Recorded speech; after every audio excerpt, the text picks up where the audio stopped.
Good evening. The meeting of the Newark City Council, please come to order. Would you all please rise for the Pledge of Allegiance? I pledge allegiance to the flag of the United States of America and to the republic for which it stands, one nation, under God, indivisible, with liberty and justice for all.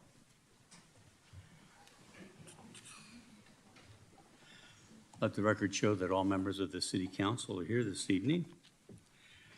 First item on our agenda is presentations, and I'd like to ask that Will Ryan Medrano and the 1974 Newark FC 06 boys soccer team and members and coaches join me at the podium up there.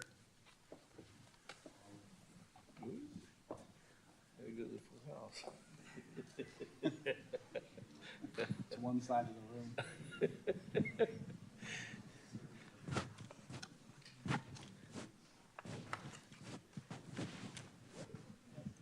Okay, this is the National Arm Wrestling Contest. Who's going to be the first one?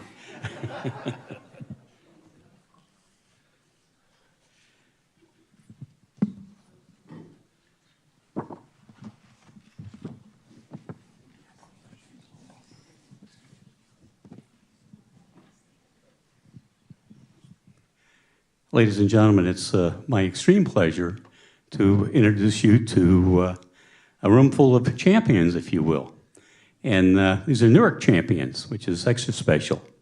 And this is a commendation to the 1974 Newark FC 06 Boys 2022 Under 16 Boys National Premier League National Champions. And whereas the 1974 Newark FC 06 boys soccer team won the Under 16 Boys National Premier League National Championship on Monday, July 11th of 2022 in Denver, Colorado.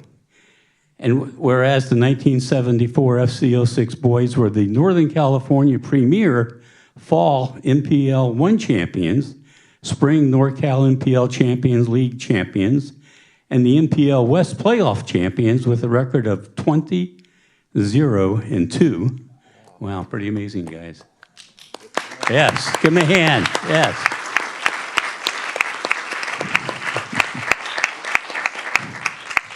And whereas the 1974 Newark FC 06 boys staff, Ryan Medrano, Javier Bedolla, and Rich Romo, have worked together to support, train, encourage, and develop not only technically sound and creative soccer players, but respectful young men who will contribute to society in a positive way. And whereas the members of the 1974 Newark FC 06 boys soccer team are Luke Bell, Noel Cabrales, Mateo Castellanos, Brennan Dew, Oliver Gill, Jose Gomez, Braden Herline, Jesus Lua Amaya, Elmer Martinez, Julio Martinez Galvan, Nathaniel Medrano, Jeremy Miller, Sean Ronte, Gabriel Rico, Armando Rodriguez, Edwin Rodriguez, and Isaiah Romo. Now therefore, I, Alan L. Nagy, Mayor of the City of Newark, on behalf of the Newark City Council, to hereby commend the 1974 Newark FC 06 Boys 2022 Under 16 Boys National Premier League National Champions for their exciting and outstanding achievement. So gentlemen, congratulations to all of you, and if you keep that mindset throughout your lives, you'll have a wonderful career. So again, it's my pleasure to recognize your efforts and to present each one of you with one of these commendations. So thank you.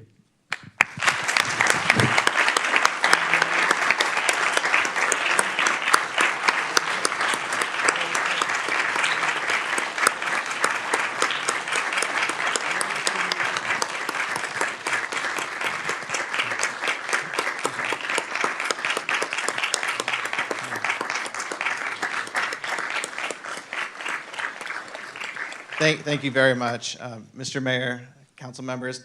I stood here 4 years ago and I told a story and gave a presentation about our soccer club and how it's been serving the community since 1974. And at the time, that conversation was around facilities. And it was about how the club was building something special, that we were not only helping develop the lives and capabilities of our players in Newark, but also in the surrounding cities, and that the club had truly become a destination. Through your efforts and through your help, we were able to build the beautiful facility at Mel Nunez Sports Field, and it has made a world of a difference. It's not just a field, it's a home. And it's a home for us, and it's allowed us to grow the club. And today's achievement and what these boys have accomplished are wholeheartedly because and a lot to do with that facility. And so we thank you as well for having a part in our success and the club's success and the city's continued growth in soccer. So thank you so much for the warm round of applause and the acknowledgement. A lot of these boys have been together since they were 12 years old.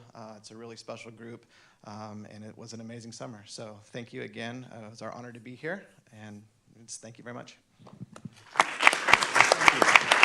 Congratulations. Congratulations. Congratulations to you. Congratulations. Great job. Congratulations. Congratulations. Congratulations to you. Congratulations. Congratulations. Thank you. Congratulations. Congratulations. Another coach. Congratulations. All right. Thank you all very much.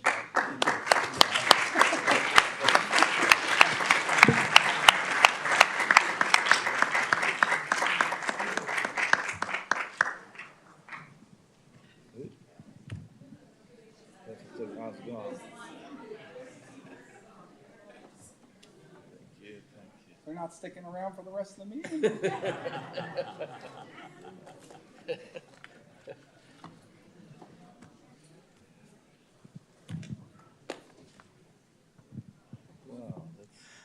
Okay, the next item on our agenda is introduction of employees, and I'd like to ask the following to join me up here at the podium. Gustavo Perez, Mark Valdez, and Roberto Garcia Acosta. Hi, how are you? Good seeing you, definitely. Hi, good seeing you. Hi, good seeing you. Okay, so they lined up in perfect order. So we're going to start with Gustavo Perez, who's a building mechanic 2 for the Public Works Building Maintenance Division. He joins us from the Marriott Hotels, where he amassed a wealth of experience in the hospitality industry. During his nearly 25 years with Marriott, he had the opportunity to experience working in many positions from front desk clerk to general manager. Gustavo grew up in Fremont and has been living in Newark with his family for over 20 years. That makes up for it. He's a sports fan and enjoys watching almost any sport on TV or in person. Gustavo's teams are the San Francisco Giants and 49ers, but his favorite team by far, the Golden State Warriors. On his days off, you can find him exploring the Bay Area with his wife, Holly. So Gustavo, congratulations and welcome to Newark, and I hope you have a long and successful career here. Okay, the next one is Mark Valdez. Mark joined the Public Works Maintenance Division as a building mechanic 2. He comes to us from the city of San Mateo, and Mark worked in building maintenance for San Mateo for a little over 2 years, and prior to San Mateo, he has over 10 years of construction experience working on various projects throughout the Bay Area. 2 of Mark's favorite projects were the Apple campus in Cupertino and the El Camino Hospital in Mountain View. Mark is married and has his hands full with 3 boys, aged 9, 8, and 1. Wow. Mark likes to spend his free time working on his 57 Chevy Bel Air or coaching youth sports here in Newark, with baseball being his favorite. And then last but not least is Roberto Garcia Acosta. He joined the city's finance department at the beginning of August 2022 as an accountant.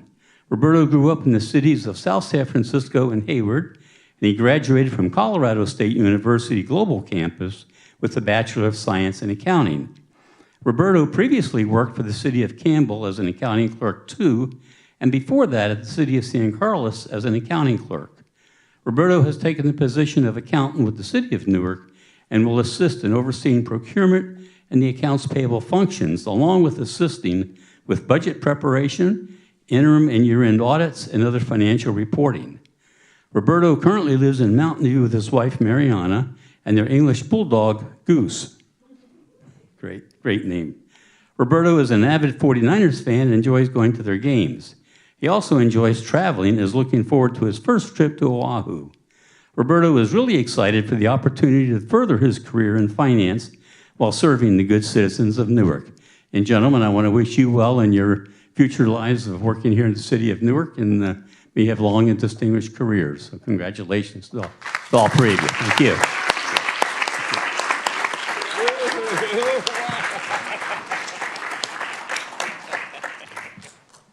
Wow, well represented.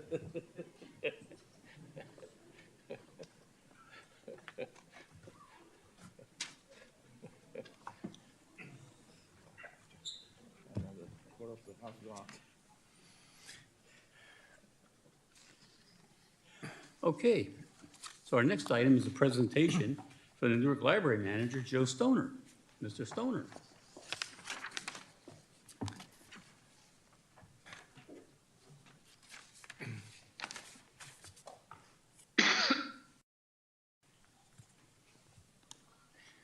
Thank you, Mayor Nagy and Council, for this opportunity.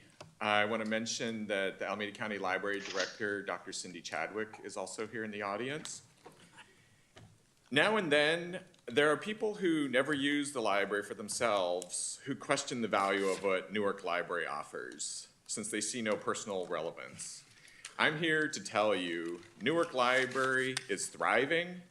The library is vital to our community, and I believe Newark Library transforms lives.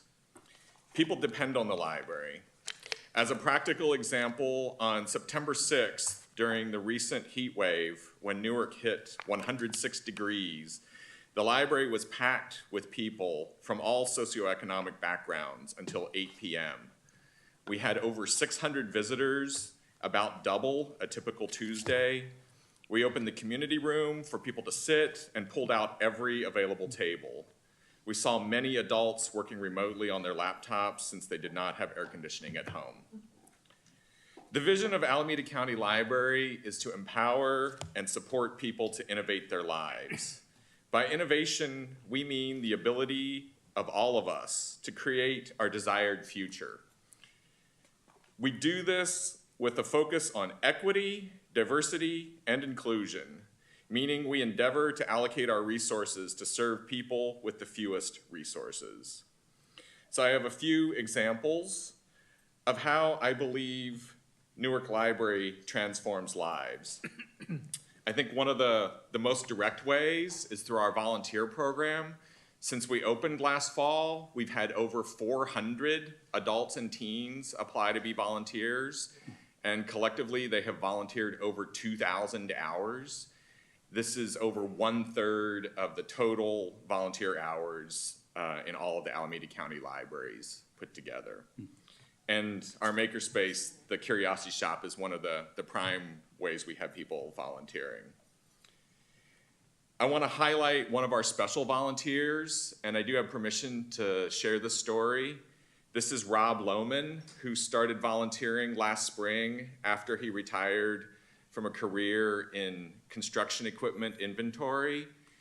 Rob got involved in our book art program, using patterns to fold these incredibly intricate patterns into donated books that honestly, they're bestsellers, and when they're this age, no one wants to buy them, even for 50 cents. So we've taken this as an opportunity to create something else from them.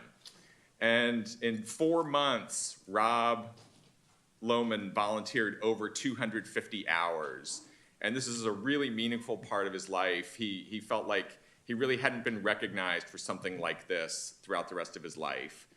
Unfortunately, a few weeks ago, Rob had a heart attack and died. Whoa. So another way that I think we really do transform lives is through our adult education program. On the second floor, we have what we call the Learning Lab, and we offer English classes, English conversation groups, beginning computers taught in Spanish, and a variety of other programs. Some of these we got started during the beginning of the COVID pandemic closure and continued through our closure last summer as we were moving into the new building. The library staff kept active, offering programs any way we could. So we were offering these through Zoom. And I want to mention too, we have one of our staff who immigrated several decades ago from Asia. And she has said that at the time she was told by her country of origin that if she needed help with anything, she should come to the consulate. But she says, knowing what she knows now, she would have come to the public library instead, that we are much more helpful for new arrivals. I always like to do something to highlight the needs of families in our communities, because that is the core of the people we serve, families with children. And so we just look at the demographics of Newark Junior High, now Newark Middle School. Almost 70% are low income and 20% are learning English as a second language. Last summer, we were able to offer a 6-week, 12-session newcomer ESL program. So for elementary and middle school students who are new to the US. And one of the most gratifying things to me is seeing some of these children still struggling to learn English, but bringing their library cards and being active library users. Some of them are bringing their friends, their newfound friends, to get library cards. So I'm really pleased with how this has worked out. So I do have some numbers. We're having a stellar year in terms of our book checkouts.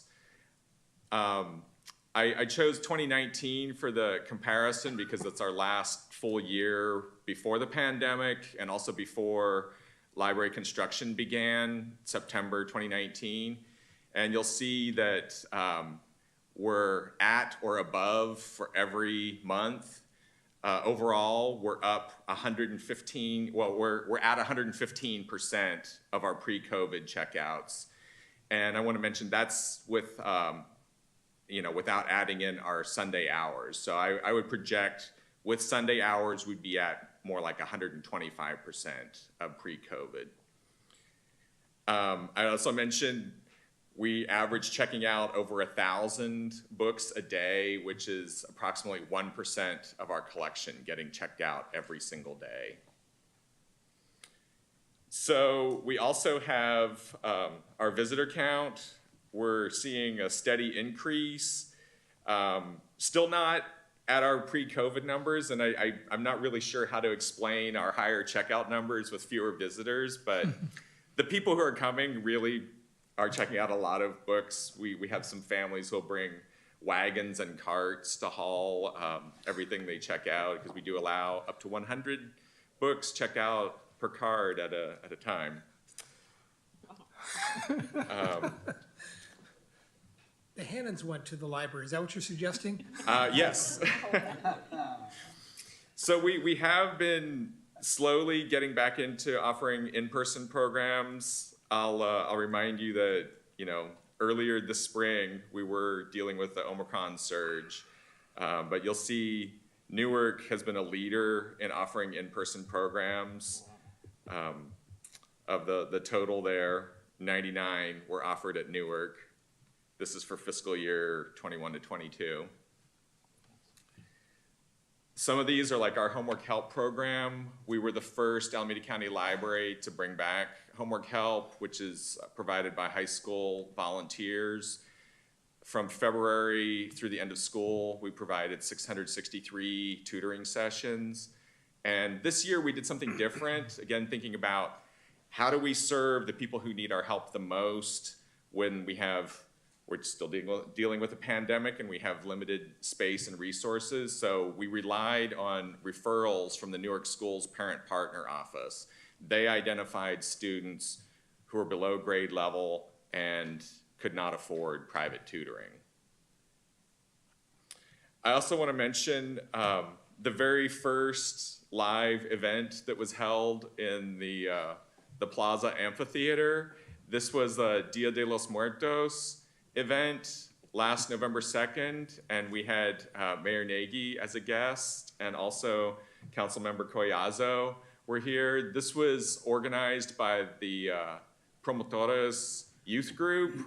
They presented in Spanish and English the history of Dia de los Muertos, Day of the Dead.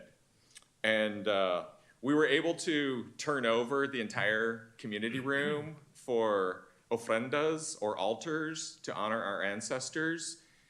We're not going to be able to do it quite on that scale this year, but we do have plans to have an altar in the lobby. And this is something we really feel like is important. There are people who think that it's too religious and that government agencies should not, be involved in this, but really it is a cultural practice, and I would say it's no more religious than saying that Stonehenge is a religious monument. Maybe there are some religious roots, but really it's a cultural practice to honor our ancestors. We've really developed a focus, I think, during the pandemic on providing mental health themed programs. So one of our staff, Melissa, has put together a series on Black mental health, and this was one of our speakers presented on Zoom. She also organized this program during Pride Month to kind of tie in the concept of intersectionality, so people with multiple identities, in this case being Black and transgendered. This is a discussion about a documentary produced about Dana, their activist Johnson, who is a transgendered social worker. I want to briefly mention a few of our community partners, some that we're developing programs with, again, tied to mental health. Narica, Tiburcio Vasquez Health Center, Asian American Recovery Services, and also mention some of our healthcare partners that we've been doing vaccine clinics for.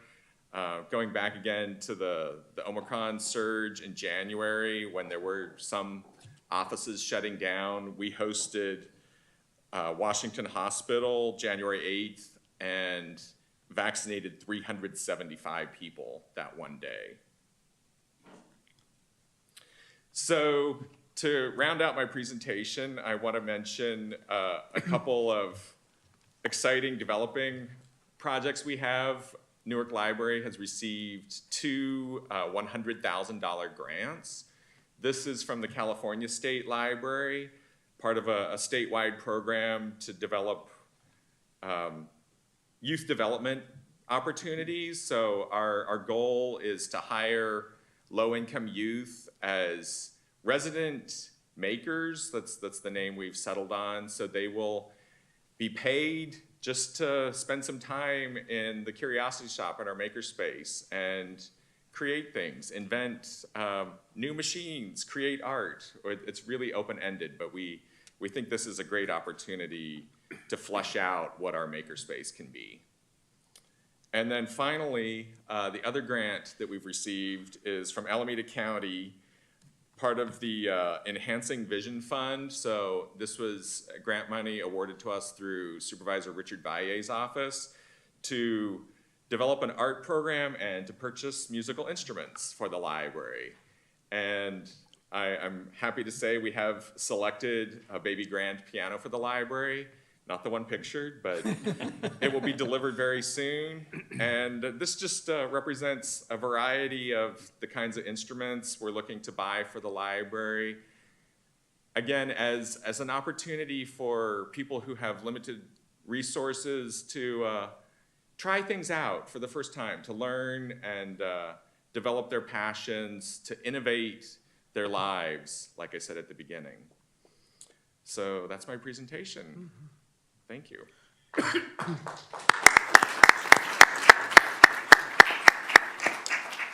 Joe, we want to thank you and the library staff for all that you do on a daily basis, making the library such a warm and inviting place that you're getting the kinds of numbers that you're getting. And you're getting those because you're running the programs that you're running. And I, for one, couldn't be happier to see the library, success of our library as yourself in leading that. So congratulations to you and your staff on a job well done. Just keep it up. Thank you, Mayor Nagy. Thank you. Okay. Any other questions from comments? Okay, Councilmember Collazo. Love your presentation. I just want to tell a little story. I was invited to speak at the high school for Latin Heritage Month, and students had to sign up to come and hear me speak at the library. I had about 60 students. Everything went well. Everything was very nice. And I started talking about the library. I kind of got a standing ovation about the library. Kids loved it. So I just wanted to mention that. The kids at the high school love the library. So, Thank you, kudos to our Councilmember Collazo. library. I love that. Okay. Vice Mayor, yeah? Yes, thank you, Joe, for the report. Every time you come before us, I marvel at the new programs and the new initiatives that you have put into motion at the library. The definition that you gave of libraries historically has changed significantly under your leadership. When we think of libraries and the traditional role of a library, checking out books and helping citizens, you've gone above and beyond that in terms of the various programs that you have provided for all age groups, for all ethnicities in our community. The collaboration that you've established with the Newark Unified School District to help students, because there's only so many hours in a day that the kids can spend in school, it just shows that we, this community, have a great interest in improving the quality of our students. And if we can do it by partnering with the library, partnering with the schools, we're going to do whatever it takes to create the best citizen that we can for our community. Just keep up the good work. Your work is greatly appreciated. Thank you. Thank you so much. Okay. Any other comments? Councilmember Bucci. No, thank you, Mr. Mayor. Joe, great presentation as always. I'll tell you, we were at Newark Days this weekend and we talked about the new Civic Center with a lot of folks, and nobody ever once mentioned City Hall or the police station. Everybody talked about how much they liked the library, and I think those numbers are going to continue to grow. I know that all of us are really proud of the work you're doing there. Real quick, in your presentation, did you say that the Newark volunteers count for 1/3 of the total volunteer hours in the entire Alameda County Library System? For the last fiscal year, yes, that's true. Wow, that's amazing. No surprise there. Newark's a volunteer city. Let me ask you this, because I know this has kind of been a discussion we've had in the past since the pandemic and kind of Sunday hours, and we've bounced it around a little bit. Do you think there's enough of an appetite for the library for us to start talking about reopening Sundays? Yes, absolutely. I think the interest is there. I mean, it's the whole variety of things that we can offer, and having one more day on the weekend with open hours makes a big difference. Okay, great. Thank you, Joe. Great job. Okay. Any other comments? Nope. Okay. Thank you, Joe. Thank you. Appreciate it.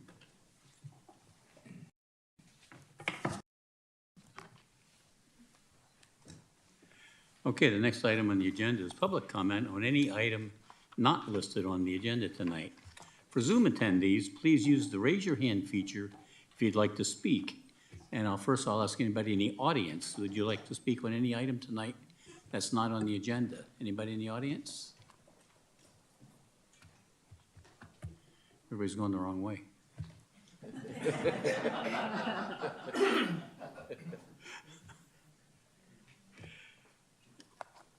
Okay, Ms. Harrington, are there any requests to speak online? Yes, Your Honor, we do have one from Namat Saxena. Okay. Namat, you have 5 minutes. Please begin. Thank you, City Clerk Harrington, and I hope it's okay that I thank Library Manager Stoner and his staff because my family and our neighbors really love the new library and the various programs and services that are offered. I'd like to make a comment about item E1, FMC Willow, if that's okay. It is on the agenda. If you wait till we get to item E1, you can speak on it then? Can you wait? I can come back. Okay, Yeah. So I guess I'll wait for that then. okay. Okay, Ms. Harrington, anybody else online? No, Your Honor. Okay. Okay, so then we're going to go to the next item on the agenda, which is the consent calendar. And the consent calendar consists of items D1 through D7. Let's see. Item D1 is approval of the audited demands. Item D2 is approval of the September 8, oops, I'm sorry. Before we do that, is there any items D1 through D7 that staff would like pulled from the consent calendar? Not this evening, Your Honor. Okay. Is there any items D1, D7 that City Council would like pulled? And in the audience, D1 through D7, any item that anybody in the audience would like pulled from the consent calendar?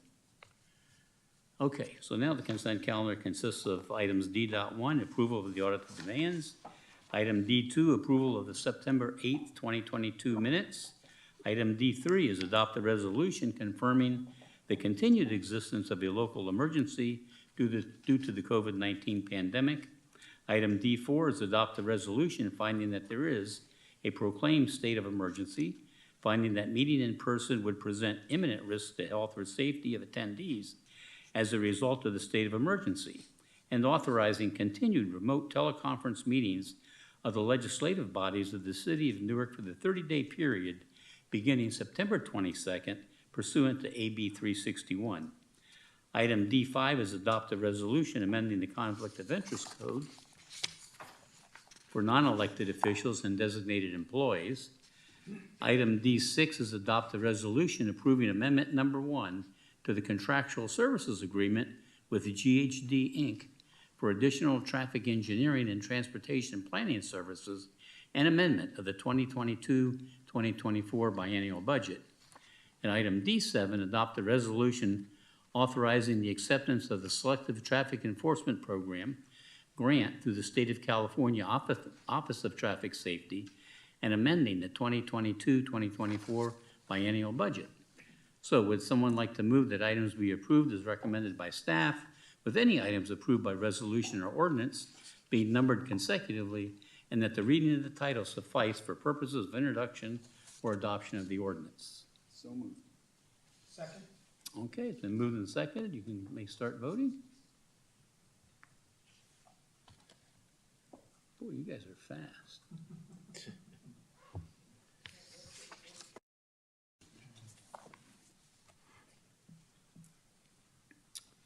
Okay, motion passes, 5 ayes.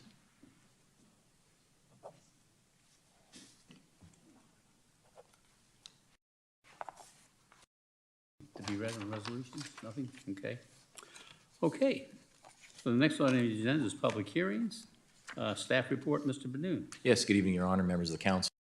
E1 is a public hearing to consider certain entitlements related to 22 acres of land located at Bay Shores, Newark. Tonight, we have a presentation from Mr. Art Interiano, the Deputy Community Development Director. Following that, we'll receive a presentation from the project applicant. After that, the council should open the public hearing, receive testimony from the public, close the public hearing, and then deliberate on staff's recommendation to issue entitlements. Before I pass it over to Mr. Interiano, I just want to acknowledge and thank the council and staff and the Planning Commission for the tremendous amount of work that's been involved with this project going back a number of years. And I thank everybody for their hard work and efforts. Mr. Interiano, staff report, please. Thank you, City Manager, Honorable Mayor, and City Council. Before you have the FMC Willow and Grand Park project, this is a project that's proposed by Integral Communities. Before I start, I want to acknowledge that there's a few people on Zoom, some of our consultants that have worked with us on the project. Mandy Kang is our planning consultant, and we also have our attorney, Christy Kroll. And in person, we have Alex Mogg, who has helped us on the legal side of the Affordable Housing Agreement.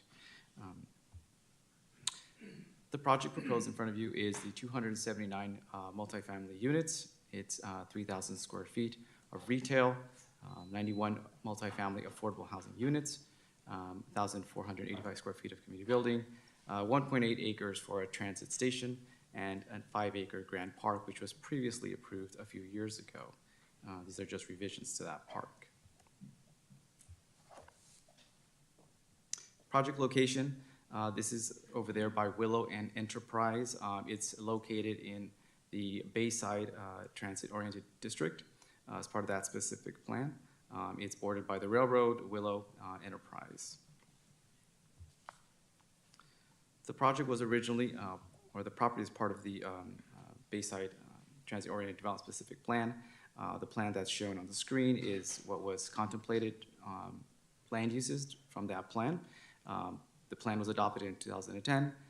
There was supposed to be a neighborhood center, a transit station was the focal point, along with 2,500 residential units, retail, and office, and the park. A little bit of history for the project. There was a land use feasibility analysis that was done. Developer had requested changes to the land uses of the property and in the specific plan. As a result, staff requested a land use feasibility, which ultimately supported the request by the developer. The project concept and analysis was presented at a joint work session with the City Council and Planning Commission back in February of 2021. There was also a virtual meeting back in January 20th of 2022, and there was about approximately 15 people who attended that meeting. There was no significant comments at that virtual meeting. There was some positive comments and questions about the park. In regards to the Planning Commission, it was held in July 12th of this year. And we can discuss more about the Planning Commission in just a second. The project is requesting several entitlements. The first one is the design review application. The design review would be for the not only the market rate units, but also for the affordable housing units and the transit station. As part of the project, there's basically two sides to this project. There's the north side, which is split by the Hatchatchee, the Hatchatchee. There is the north side, which contains the transit station area. There is some residential, some multifamily, and the affordable housing units, which is 91 units. On the south side of Hatchatchee, there is the market rate units and the revisions to that park there. Give me 1 second here. So the south side has the, like I said, the Grand Park. It has the 1,485 square foot community building, 123 multifamily units, and the 92 townhomes. As far as the architecture, the project is proposing the agrarian contemporary architecture. This is something that was already contemplated and recommended by the specific plan. It's also found in other areas of the specific plan and other subdivisions. In regards to the transit station, the Bayside specific plan contemplated a transit station as a focal point to create this transit-oriented community. The station area had to be moved from the original concept plan due to no access across the SFPUC Hatchatchee area. In order to understand what specifications were needed for a potential future train station, a study was conducted which considered the future alignment of the railroad tracks, best location for passenger pickup and drop-off areas, and placement of the commercial buildings along Willow Street. The conceptual transit station would include the ability to handle up to 1,800 passengers a day. The developer has agreed to dedicate a 1.acre property to the city through a dedication agreement. The transit station area will be transferred to the city in an interim condition, providing a parking lot and some open green space to minimize maintenance and costs to the city. In terms of status, the Dumbarton Rail Corridor project is listed in the 2050 Plan Bay area. Here is the conceptual plan that's in the transit station area study that was done. So this is just a potential of what this could look like. Obviously, there is not a station that would be built today, but generally this is how the access and the plaza areas and where the configuration of the parking structure would likely be located. Okay. In regards to the overall project and the Bay Trail, this is something that's being part of the overall Bayside Transit-Oriented District and includes all the edges of the subdivisions that are in this project and other subdivisions in the area. So in addition to the overall vehicular and pedestrian paths of the project, there'll be this widened sidewalk, 20 feet wide, areas that connect to the existing trail proposed in the Harbor Point project, which is just to the west of this project, which meanders through the proposed Grand Park. It will run along Enterprise Drive and ultimately across Willow Street going towards Thornton. Here is a better view of the entire trail through the entire specific plan. You can see how that all connects through it very nicely. So the inclusion of the trail is significant as it has been incorporated throughout the project and shown on the plan. Completes the loop through the Bayside community, and it's expected that this trail will ultimately be part of the San Francisco Bay Trail. In terms of the park, the revisions of the park are just on the eastern boundary. The project was previously approved it was January 2019. So here we go. The park would remain 5 acres with minimal changes to the eastern boundary. In addition to the extensions that are shown here, it would be provided the park delivery date and the completion of the project. Excuse me. Here we go. So as part of the park agreement, there'd be these 2 changes, and one is the extension of the park delivery date to the year 2025, and the park improvements would be completed by 2028. The park acreage, like I said, would remain the same. The amenities on the park would include a soccer field, amphitheater, playground equipment, dog park, etc. Here is a visual of those changes. As you can see, it's very minimal. Just a side-by-side comparison. On the left side is the previous plan. On the right side is the proposed plan. Here is just another review of that Grant Park. These are the images of some of the more prominent areas of the park. One additional change that was requested by staff after the Planning Commission was an upgrade to the playground equipment. We have received some comments from residents in the area. So we did ask the developer to provide an upgrade to the playground equipment. So instead of this equipment that's shown kind of in the middle, where there's these mesh and bar playground equipment, you would have this upgrade to the playground equipment, and the developer has already agreed to that.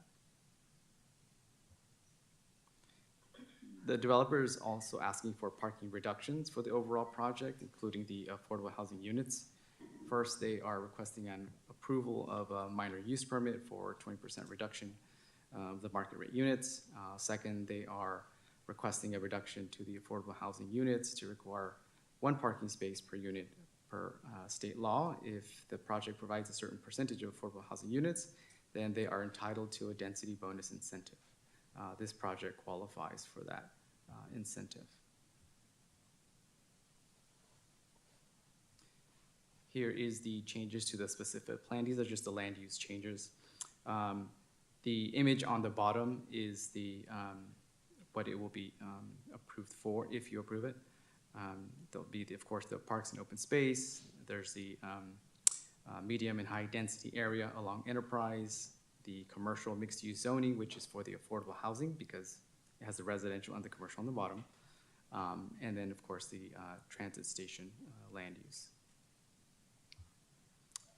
The general plan amendments, land use changes would just be consistent with that specific plan that I just discussed. And of course, the zoning would also have to be consistent with that. Here is the image of the 6-story affordable housing building. It's going to be on a 1.6 acre property consisting of 90 affordable housing units plus 1 manager suite. As part of that, this is the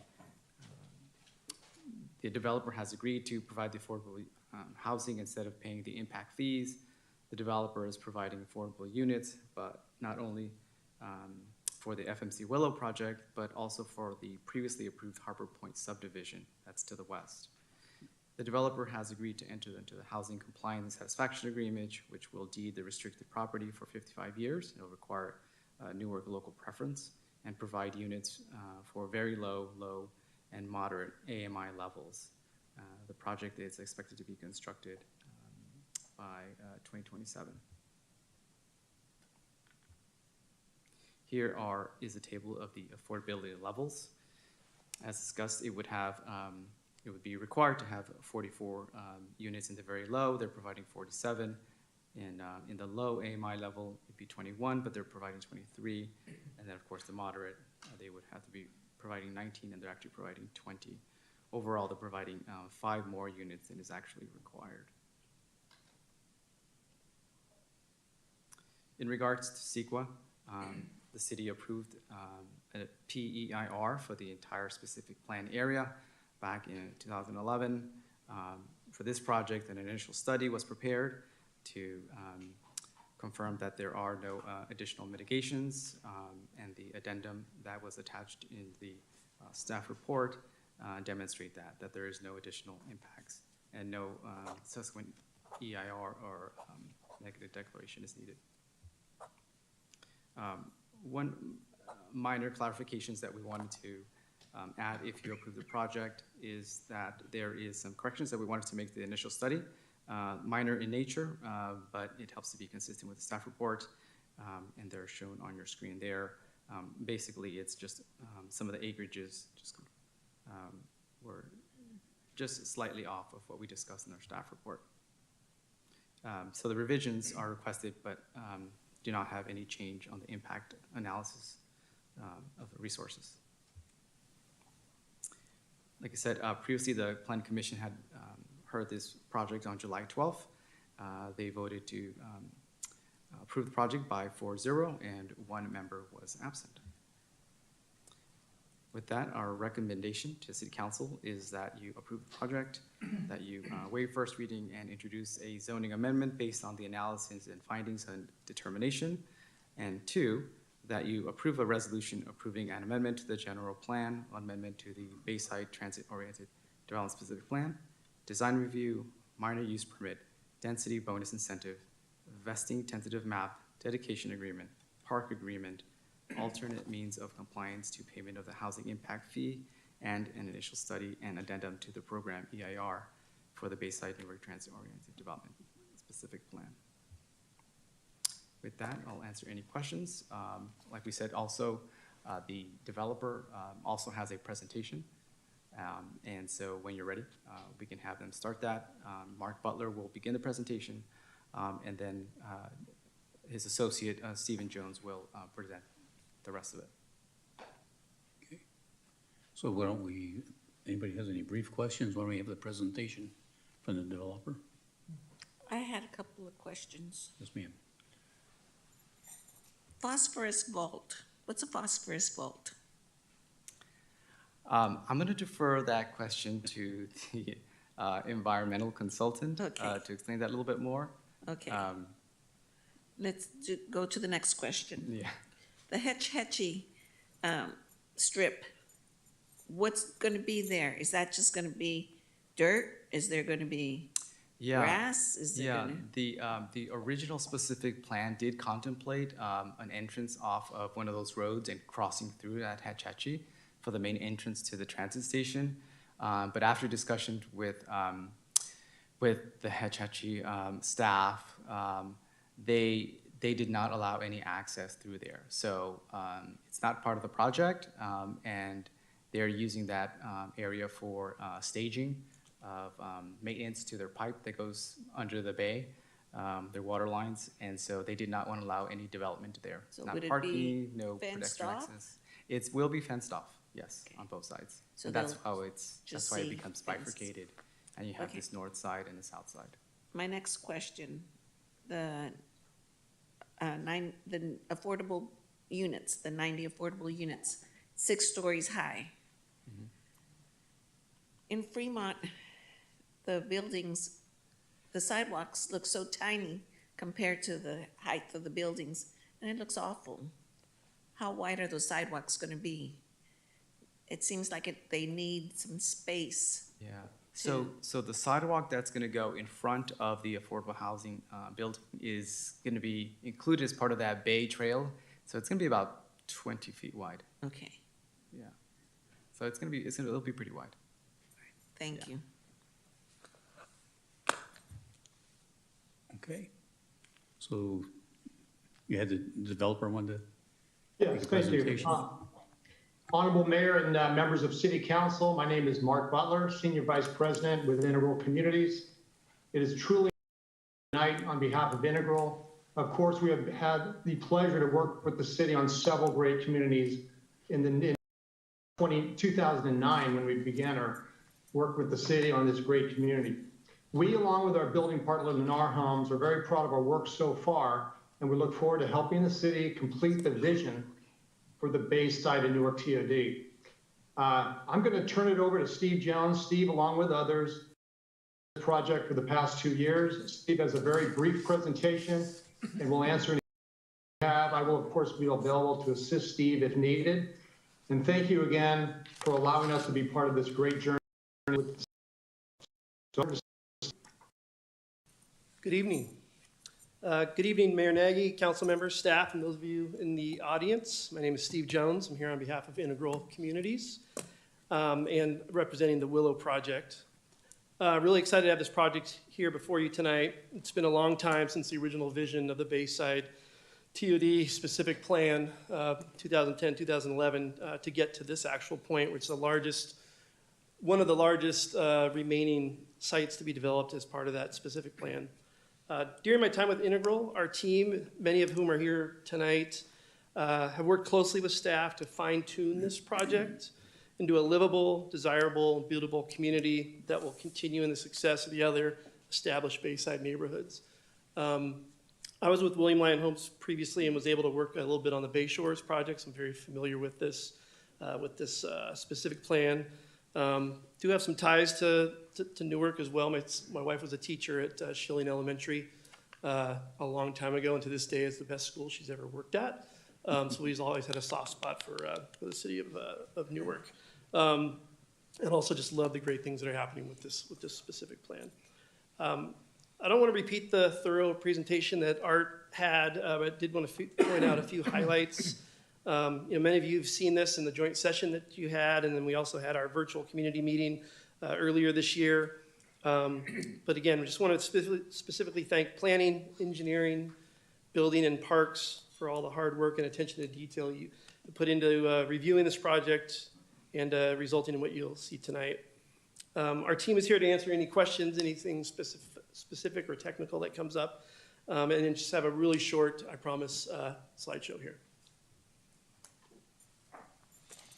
So there's the original vision that Art had shown you of the overall specific plan, and you can see FMC Willow and Grand Park on the north end of the specific plan, just really completing the overall vision. Another thing I was going to point out is I was actually honored to be the HOA president for Bay Shores for a while. I don't envy who's doing that now, but just amazing people were moving into that neighborhood, very, very engaged. The attendance at the meetings was phenomenal, and so you're really getting some fantastic people moving into this neighborhood. And that will continue as we build out the Willow portion of this project. You can do the next one. Again, that's just the site plan that you had seen earlier. There's definitely a lot of fine tuning, in the big scheme of things that looks similar to what you've maybe seen over the past few years, but we really dug into the details with staff to make sure that everything was correct, from the the turnaround at the transit station to the alignment of the Bay Trail, and just making sure that everything's going to be buildable, usable, and be part of a great community. Okay, you can do the next one. There's the affordable building that will be developed by USA Housing Fund. It's 90 units plus one manager unit. The commercial retail will be on the ground floor. There's going to be some common recreational shared space on the second floor for the residents.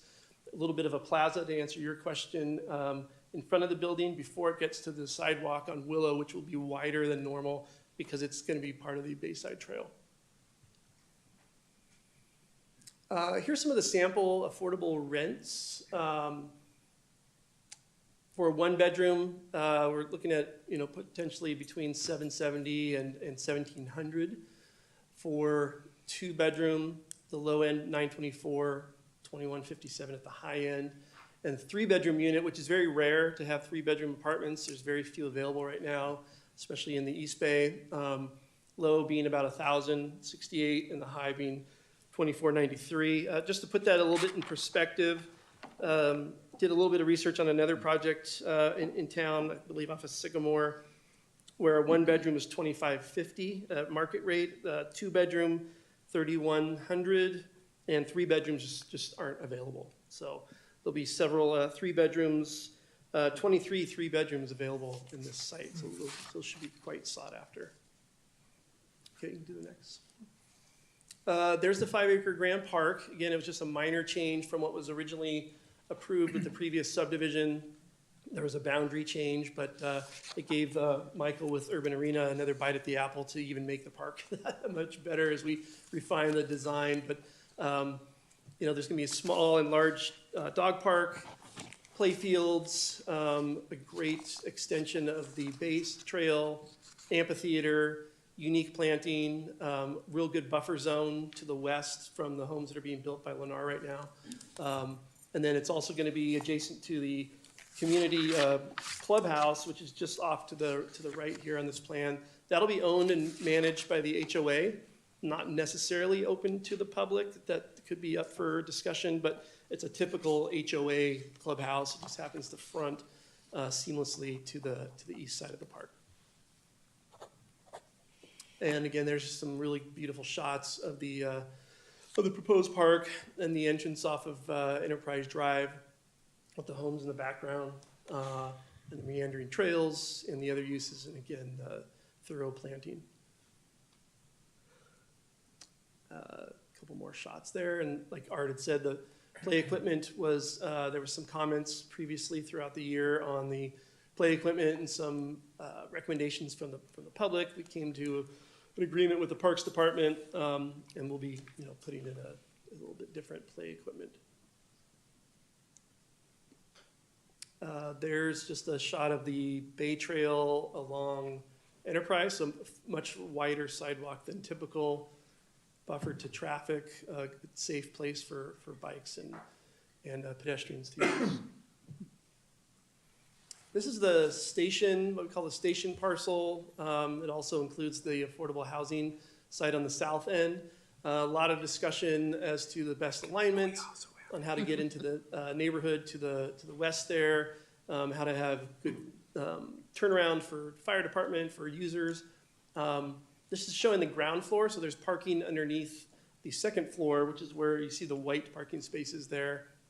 The large white parcel on the top is the phosphorus cap that you had brought up. And if it's a very technical description that I'm not smart enough to explain either, but we do have representatives in the audience that could explain that a little bit more. But it's part of the mitigation that was required over the years, and there's a cap over some of the soil that was there, and that'll solely be used for parking, nothing else. You can't dig into it, can't do anything else but park on it. It'll blend, it won't stand out like it does in this picture. It'll blend in and look like a parking lot, but it's definitely a separate parcel. And there's just a sample of the architecture. These are what we call the split townhomes that'll be on the south end. Similar in style and what's been selling really well in the rest of the Bayside community. We'll have 3 different products, several different paint schemes, and it's a real good mix of appearances and aesthetics for the project.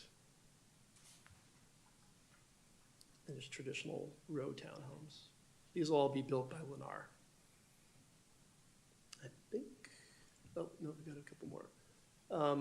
So like I said at the beginning, this completes the original vision of the overall specific plan, provides family affordable housing, be professionally managed by USA Properties, who Integral has partnered with several times and very successfully on several other projects. Delivers an amazing 5-acre park that'll be obviously open to the public for everyone to enjoy, and I'm sure the Bayside folks are looking forward to that. When I see how popular the small Bay Shores Park is, this is going to be an amazing amenity for the neighborhood and for the entire city. Sets aside 1.8 acres for the city's future transit needs. Hopefully that'll come sooner rather than later, but in the interim, there is a simple landscape plan that'll be there with some aesthetic fencing, trees, green space, so it will be somewhat usable, perhaps overflow parking, but there is an interim plan that's going to be put into place while they wait for the transit future. And then obviously there's several extensions of the Bayside Trail as part of this project. So This last slide. that's it. All right, if there's any questions, I could try to answer some. I feel a little bit like Jimmy Garoppolo as the backup here, but Mark, the lead, is online and can answer questions, and like I said, our consultant team is here. So. Okay, number 10, I have a few questions for you. I wish. As I understand, the retail component is going to be about 3,600 square feet. Mm-hmm. But how many buildings or how many actual locations will that entail? That's a good question. I know that does need to be flexible as to what the leasing agent could come up with. So typically it would be built as a whole shell, and we would take a guess as to how many spaces it could get divided into. I don't know if we've gotten that far. So I don't have an exact answer, but 4 or 5 potential separate tenants. Okay. But that'll need some further review. Okay. So I noticed that our staff presentation included showing the playground equipment and the alternate playground equipment. And I just want to comment that I'm glad that we did that, because we don't want to build any parks in our community that we're not satisfying the needs of all the different children that want to play in a park. Then I guess the last question I have is right now you have this was seen as a railroad location or a train stop. But that's going to be a long time before you ever see a train coming. Yep. Hopefully not too long, but probably long. Train at that. Yeah, yes. So is there alternate plans for increasing or making bus access easier in this location? I believe we've investigated a bus stop out on Willow in that area. Mark might be able to answer that better. I can help on that one. So in the interim, we have the buses will have room to come in and turn around. We could do it.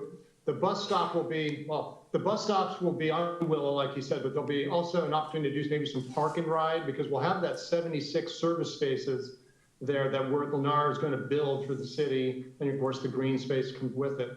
So like he said, we've been in talks with AC Transit. Currently, they're not providing bus service, but we're trying to make that happen. We think it needs to happen, especially with how many residents we have out there. But it's something we're still working on. We just don't have a concrete plan developed yet.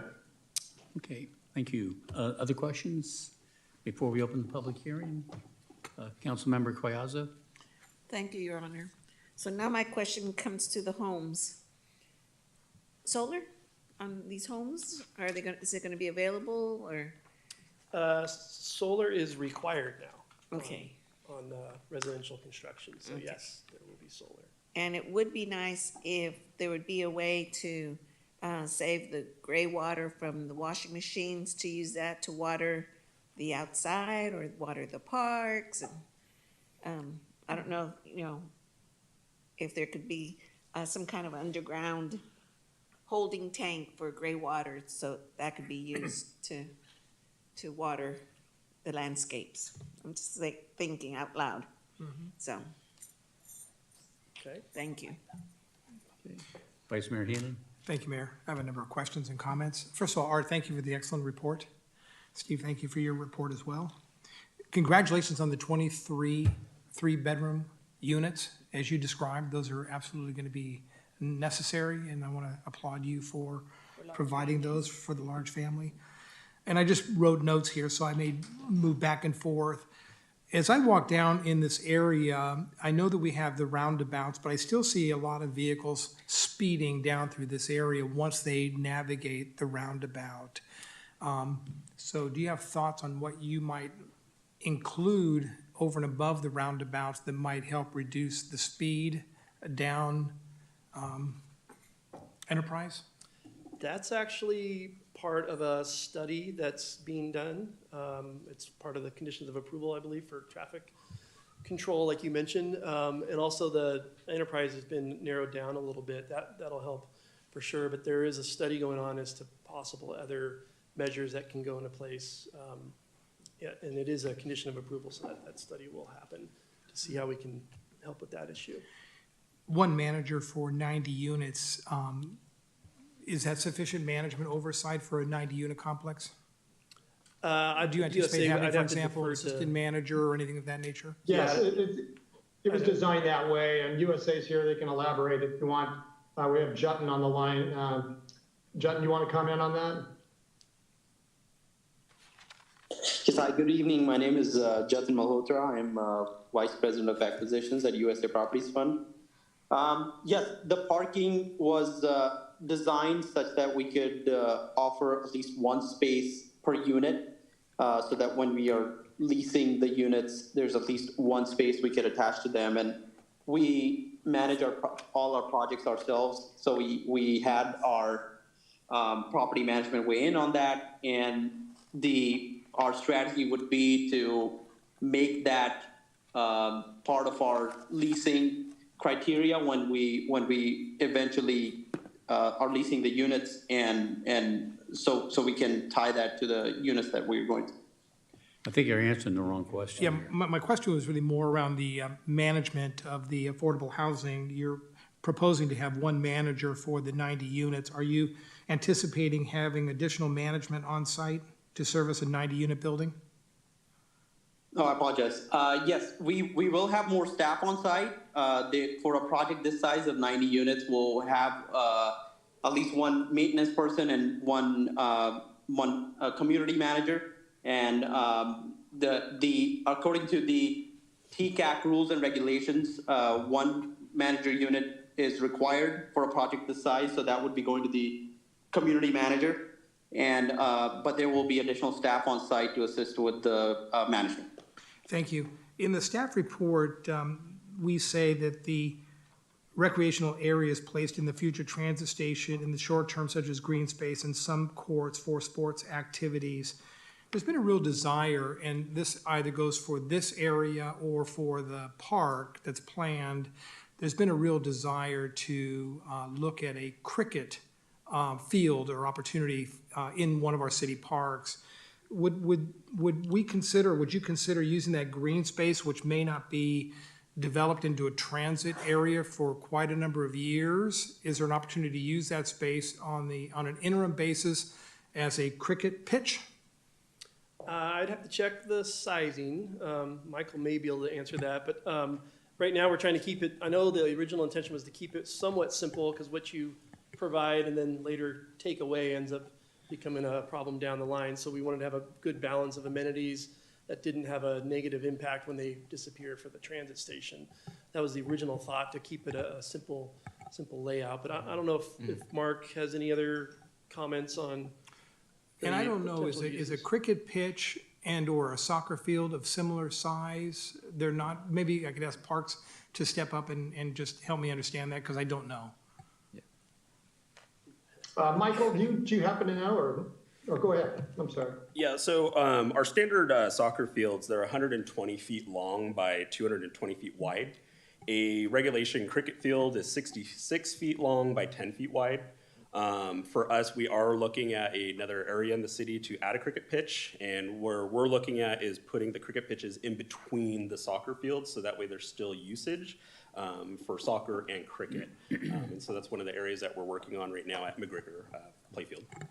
Okay, I would just simply ask as the park gets developed and/or this green space, that we, with the developer, look at an opportunity to create maybe additional cricket pitches in that area, because I'm visualizing a large vacant piece of property that may be that way for quite a number of years. And I understand the concern about putting park amenities in there, because once you get used to a park, that park's not going anywhere. But if we look at more of an interim use like a soccer field or a pitch, a cricket pitch in this area, that's something in my mind I think the community would be more apt to let go versus park amenities. So just, I'd like staff to maybe explore that issue a little bit further if you don't mind. Okay. Just a couple more questions here, Mayor. Thank you, Councilmember Collazo, for mentioning the solar power. And I know that just looking at your project benefits here completes the original vision of the specific plan, and the mayor mentioned it a little bit in the presentation of his questions. Really the reduction in my mind of the retail space, but I'm comforted with knowing that at some point in the future when we develop the transit station, that there will be additional retail that will support that. So I'm excited to hear that. I think the more retail we have to support residential uses, I think the better. Those are my questions, Mayor. Thank you. Okay, thank you. Okay, before we open the public hearing, is there any, yes, Councilmember Bucci. Thank you, Mr. Mayor. I know we assumed the Vice Mayor caught most of it, and he did, but I do got a couple questions for staff real quick. So there was no timeline on the start of the affordable housing. So am I to assume that that is going to come secondary after all the market rate is built? We can ask the developer that question. My understanding it's going to be constructed all at the same time as the market rate units. Go ahead, Mark. Yeah, that's right, Art. So just as everybody knows, we are going to be providing USA Housing not only with the, all the improvements. So the way the process works is Lennar will complete all of the paving and all the infrastructure and then stub utilities, the affordable site. And then USA will be qualified to go out and get the required tax credits financing. And it's all projected. They're going to do that in advance so that as soon as the streets are paved, they will be coming out of the ground with the affordable units, hopefully at the same time as the first for sale housing units are coming under construction. So it's not going to be at the end. It's going to be as soon as possible. And so that's how we're doing that. Okay, perfect. Thank you, Mark. And then I understand the parking density bonus and how each affordable unit is only required to have one spot. And I did a quick calculation in my head, and I figured there's about 160 rooms, and that means 90 spots. Is the request for the 20% of reduction included in that, or is that above and beyond and separate than that density bonus? So the density bonus is for the affordable housing. There's a minor use permit that is being requested as a 20% reduction to the overall market rate units. Okay, 20% for the market rate, and then 1-for-1 for the affordable housing is what they're requesting under the density bonus incentive. Okay, so they are separate. There was no parking count. It just said a 20% reduction. Do you have the parking count available? I can pull up my table.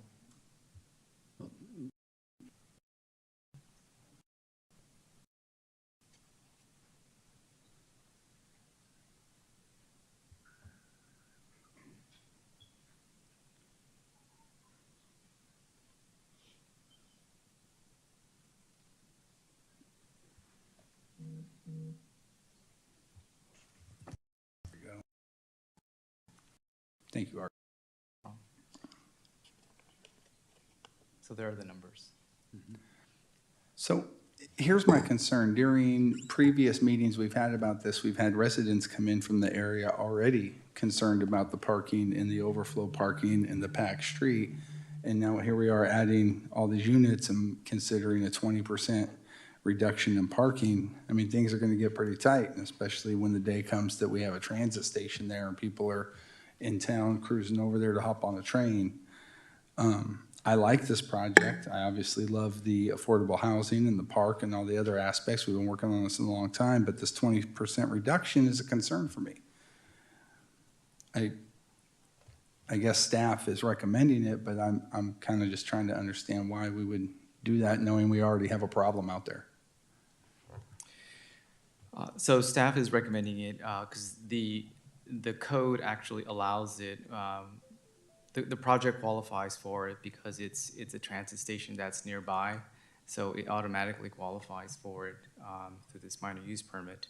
Granted, you have to go through the process and to evaluate it, but from discussions with the developer, they seem that this market rate units are sufficiently parked in their perspective.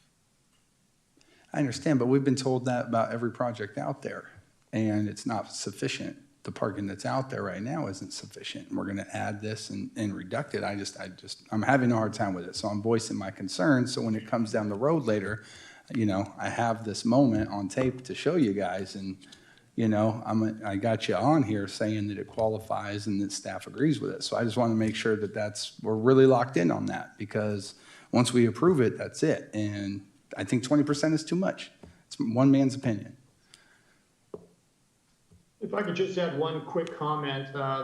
We do have the 76 parking stalls at the P4 cap, which of course, USA will actually be the owner of that. It'll be for the city's use. But there is an opportunity, if things get bad, to do an interim shared parking just during the time when there's no train station. Because when that happens, of course, we'll have a parking structure and et cetera. But there is a chance to allow residents maybe to park from 8 to 6 a.m. or something. You at least have a place to park at night when it's not being used for bus or other parking needs. That's not part of our entitlements, but that is an idea we're working with staff on as well. All right, thank you, Mark, and I appreciate that. You guys have done a lot of work out there, so I know you're aware of the parking situation, and we've all heard the complaints already from folks on previous projects, so I'm just trying to avoid a situation before we come down to it. So, all right, that's it for me for right now, Mr. Mayor. Thank you. Okay, so with that, I think, I'm sorry, Councilmember Freitas. Thank you, Your Honor.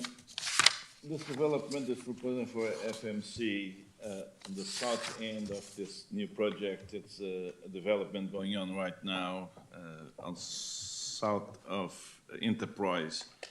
And originally, when you approved, the elevation was compact up to 15 feet above the existing sea level. That the same compaction will be happening on this FMC. It will be about pretty much the same 12 feet, 15 feet of new soil. I'm not sure the exact addition of soil, but it's definitely going to be brought through the process with FEMA to be above the floodplain level. We have to do a preliminary application, a CLOMAR, and then grade it so that all structures are above the floodplain level. And it'll be different elevations, but each building will have to be above that. And then it gets certified after the grading's complete that it is truly out of the floodplain, and the map literally gets revised to show that the buildings are not within. Now, if I understand this correctly, Hatchie will split pretty much your development east-west. Mm-hmm. How wide is the easement of the Hatchie? About sure. 30 feet, 20 feet? No, it's much more than that. Much more than like hundreds of feet. Okay, so it's more than that, because I was trying to picture the compaction of either side. If it's 15 feet high from the existing level, it will be like a Taj Mahal hill. Yeah, no, I understand. That's pretty much, okay, but it's much wider than that. Yeah, and it won't have that. It won't have that sense of a large, No, okay, it will be a blend-end type. Yeah, yes. So Hatch will be maintained by continue the same as it is now. San Francisco, they'll be maintained, but okay. All right, so this, I guess, we cannot use that as a Bay Trail, so the Bay Trail will end up that, but it's not even for that. That's just completely, just wave into the Hatch and go by. Okay, thank you. Sacred land. Thank you. Thanks. Okay, so with that, I'm going to open the public hearing to consider number one, adoption of a resolution approving the following: an amendment to the general plan, an amendment to the Bayside Newark specific plan, a vesting tentative map, a design review, a minor use permit, a density bonus incentive, and IR SC number 20100420012, a transit station dedication agreement, an alternate means of compliance to payment of housing impact fees, and the Grand Park Agreement Amendment. And 2, introduction of an ordinance amending the zoning map for approval of the FMC Willow and Grand Park project consisting of 279 residential units, 3,600 square feet of retail, 91 affordable housing units, and a 1,485 square foot community building, APNs 537-0852, -001-02 portion, and 537-0852-001-07 a portion, 537-0852-002-08, and 092-0100-005. So with that, the public hearing is open, and I'll ask if anybody would like to speak on this, but first we had the gentleman that's been waiting on the line. Yes, Mr. Saxena. Okay, I'd like to get him first, please. Okay. Thank you so much, Mayor Nagy. As a neighbor of this upcoming development, I'm very happy and excited to see this project proposal come forward. A tremendous amount of thought, work, and effort by Mr. Interiano, the city staff, and developers. When most of us moved into Bayside in 2018, the Grand Park and retail space in this area were pitched to us by our builders as amenities that we should look forward to, given that we're living in this medium to high density neighborhood. And this project's Grand Park and retail are therefore exciting aspects for me and my family to look forward to. I do want to commend Mr. Interiano and City Park Manager, Mr. Cuevas, on taking the feedback on the inclusive play structure and working with the builders to explore options and getting that design change. Thank you so much. And also, Mayor Nagy, good thing you told me to wait, because after hearing all the speakers and questions from council, there are now only 3 minor items that I'd like to bring up. The first one is I appreciate Vice Mayor Hannan bringing it up tonight on behalf of a large number of Indian residents in Bayside. We would really appreciate the ability to play cricket, either in the Grand Park or the park next to the transit station. I think Michael at Urban Arena had some ideas in Feb 2021. So that would be great to see that happen. Second, an opportunity to connect to the Bayside Trail connection, in the map above the Grand Park, so that we can potentially go to, the green space outside on that side. That would be great. Basically to Don Edwards. And then in most projects, the park is the last thing that gets built. And as stated in the project benefits, the park will benefit not only the 279 new residents, but also the existing 1,200 who have lived in a semi-construction zone through COVID in our homes. And I know I speak on behalf of all residents that we would appreciate if the park could be built sooner rather than at the end. And hopefully the experts on the call can figure out a way to make it available in 2024, 2025 instead of 2028. And with that, I do want to reinforce that I'm very excited about this project, and hopefully we see this come to fruition in the future. Thank you so much. Thank you. And Ms. Harrington, is anybody else online? No, sir. Okay. So in the audience, would anybody like to speak on this item? Public hearing item, anybody? Nobody? Okay, so with that, we're going to close the public hearing. Public hearing is now closed. Does the council have any further comments? Vice Mayor Hannan?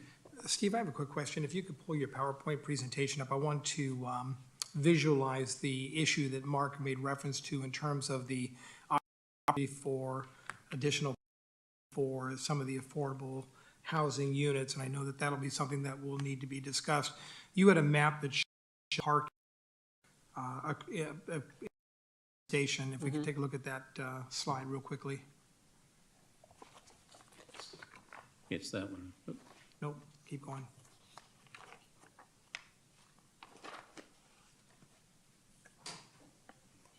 Yes. right there. So this gray area, Steve, I would imagine that would be the parking that would be associated with the transit station. Is my assumption correct? No, actually, that is for the residences of the affordable housing portion of the project. That it's shown in gray just because that's outdoors. The white just happens to be underneath the building. Okay. So that's permanent parking that'll be built early on with the project. The interim parking that Mark alluded to is where it says parcel up there, which is that cap. That's already paved. It looks like that right now. And there's room for parking in the interim until the transit station gets built, for overflow parking. The actual agreements and use has not been worked out yet, but that's an opportunity for a large flat piece of pavement to be used for additional parking. The future transit station parcel, Art had a exhibit from the Kimley Horn study showing that possibly a structure fronting Willow Street, an actual parking garage of X amount of stories to accommodate the projected parking needs, and possibly ground floor retail. So a whole nother building that would be on Willow, opposite of the retail and affordable building. So I'll leave it up to you folks to negotiate whether or not that parcel that you referred to can be used as additional parking, and if so, would certainly encourage, the striping or whatever needs to be done in the interim so that it's clearly designated. Yep. And I know that you indicated that the park would be completed by, I think it was July of 2028. When would you anticipate the project itself would be completed? The first homes are gonna get started in 25. So there'll be homes available, and then it's just a matter of absorption and how quickly they get sold. But most of the infrastructure should be completed in 25. The park is coming a little bit later. Unfortunately, we agree with the caller that we prefer to have an amenity like that built concurrently or early on, but there's some additional work that FMC has to do on that property before it can actually start. So we're kind of stuck in a position where we can't start. But the goal is for it to start in 24, obviously build it quickly, possibly 25. The agreement just allows that it could go till 28, but that's nothing that in our business, doing things slow is not to anybody's benefit, so. Yeah, I'd like to just add on to that point, if I might. So Steve's right. So ERM is going to complete their environmental remediation on this park parcel. They're already working on it now. And they project to have all the state requirements, all the cleanup done by June of 24. And then Lennar would immediately jump on and begin the park improvements in, say, July of 24. And it'd be about a 1-year build. So yeah, we think it'll be like June, July 25 for the park completion, or the grand opening or dedication to the city, if you will. We don't plan on using. Goodbye. Computer died. The battery just died on me. I heard it. I do want to leave with a compliment. Again, thank you to you and staff for hearing from the community regarding the park amenities and willing to make the changes necessary, not just to accommodate this development here, but the greater development. Thank you, Mayor. Okay, Councilmember Bucci. Thank you. So, we just mentioned the possibility of a parking garage fronting Willow someday. Was that accurate? So, again, here's my concern. I don't see that as a realistic thing happening, of parking garage to meet the future growth needs. And the fact that we're even talking about it and you recognize it tells me that the 20% reduction in parking is probably a little bit of an overreach. The police deal with parking problems all the time around town, and out there is no different, right? So it's not just an impact on people who have to walk far from their home. It's not just an impact on the existing neighborhoods in the area. It's impact on police who have to deal with these problems when there's not enough parking.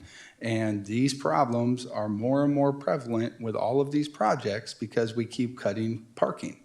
And I'm completely with the parking density bonus and encouraging the affordable units, but again, 20% reduction in the already pretty low mandate, since it's in the TOD, whether it qualifies or not, knowing that we already have problems out there, I just think is a bad idea and poor planning. So, rest of the project is great, but the fact that we would even discuss, you know, a parking garage that probably isn't a reality, I mean, it tells me that other people see it too, so. Councilmember, if I may just clarify. Sure. The mention of the parking garage was part of a conceptual plan for the transit station area, which is, you know, which is shown here, future transit station parcel. The garage would be to house the ridership of that future train station. But it was not proposed as part of this project, and it's not proposed for overflow for development surrounding it. Okay, So let me give you some experimental or experiential information on parking. So the vice mayor and I had the occasion to kind of notice at the same time that in the Bay Shores, there was a lot of cars being parked on the street. And we didn't really understand that because every unit there had a two-car garage. And so we took a journey down to that area and we started asking some of the residents, well, why are you parking on the street? Oh, because we're using our garage for storage. So, you know, if you, I mean, that's just the reality. That's what's going to happen. And I don't care how many parking places you apply or supply, you know, that'll happen. The problem is that to increase the number of parking places, you're going to reduce the number of houses. And I, for one, don't want to trade people for cars. To me, it's more important that people are housed than we find a place for their car to park. You know, that whole of Enterprise Court, which that is, I think it's going to still stay a court, is pretty long. And people will use that for parking as well. So it's not like, you know, I mean, that's the public street. And, you know, so I think a lot of the parking will be used there, just like they do in Bay Shores right now. You know, they're parking in the street areas. And the streets are narrower than what, you know, what the Enterprise Drive will be. Anyway, that's my experience with parking. Okay, so with that, let's see, we did close the public hearing. We'd like somebody to make a motion, and then we'll have a second. Mayor, I'll make a motion that we approve all the resolutions that you've outlined, Okay, if that's sufficient. okay. I can second this. Mayor, can we, excuse me, Mayor, can we also include the recommendation to make the corrections that we identified in the initial study for the acreages that were on my PowerPoint slide? Mm-hmm. Can we also include that the park will be done in 2026? Developer? No, we really need that time. Just, you never know what happens. So we're going to do, it's obviously in everybody's best interest to have the park completed, and Lennar's residents of Lennar. But yeah, we're on track, and we're going to start it as soon as we can. Okay. This guy has spoken. Okay, so we have a motion. Do we have a second? Do we have a, oh, we have a second? How come my, oh, there we go. My panel went dry. Okay, so we have a motion and a second. Please vote.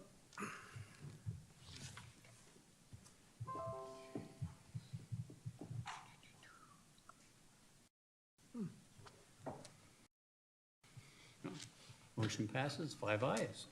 Resolution of the City Council of the City of Newark approving a general plan amendment, specific plan amendment, design review, minor use permit, density bonus, park agreement amendment, alternative means of compliance to payment of housing impact fee, vesting tentative map, and addendum to the Dumbarton Transit-Oriented Development Specific Plan Environmental Impact Report certifying that the previously approved EIR State Clearinghouse number 20100420012 addresses all the impacts of the proposed FMC Willow and Grand Park development to allow for a phased residential and commercial 878 and ordinance of the City Council of the City of Newark amending the official zoning map established pursuant to Title 17 zoning and Section of the Newark zoning ordinance by rezoning all that real property shown on the vesting tentative map 8559 from business and technology park and park to medium density residential with form-based code, commercial mixed use with form-based code, transit station, public facilities, and park. Okay, thank you. So again, congratulations. You're on your way. We're looking for a very nice development there, and it kind of completes a good section of the community in that area. So congratulations to you. Thank you. Okay. Thank you very much. Okay. So the next item is other business, and staff report, please, Mr. Benoon. Yes, good evening, Your Honor, members of the council. Item E.1, excuse me,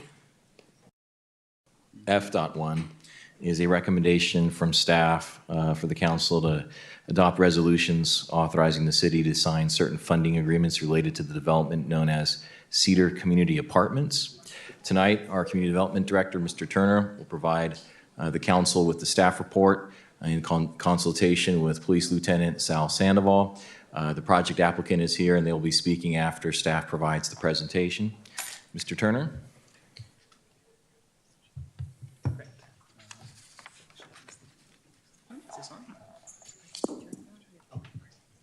Thank you, City Manager Benoon, Honorable Mayor, and City Council members. Staff is pleased to provide the staff report and recommendation for Cedar Community Apartments Homekey project that would provide 124 units of permanent, affordable, supportive housing to extremely low-income households. So tonight's agenda, it's quite broad. There's a lot of things to talk about with regards to this project.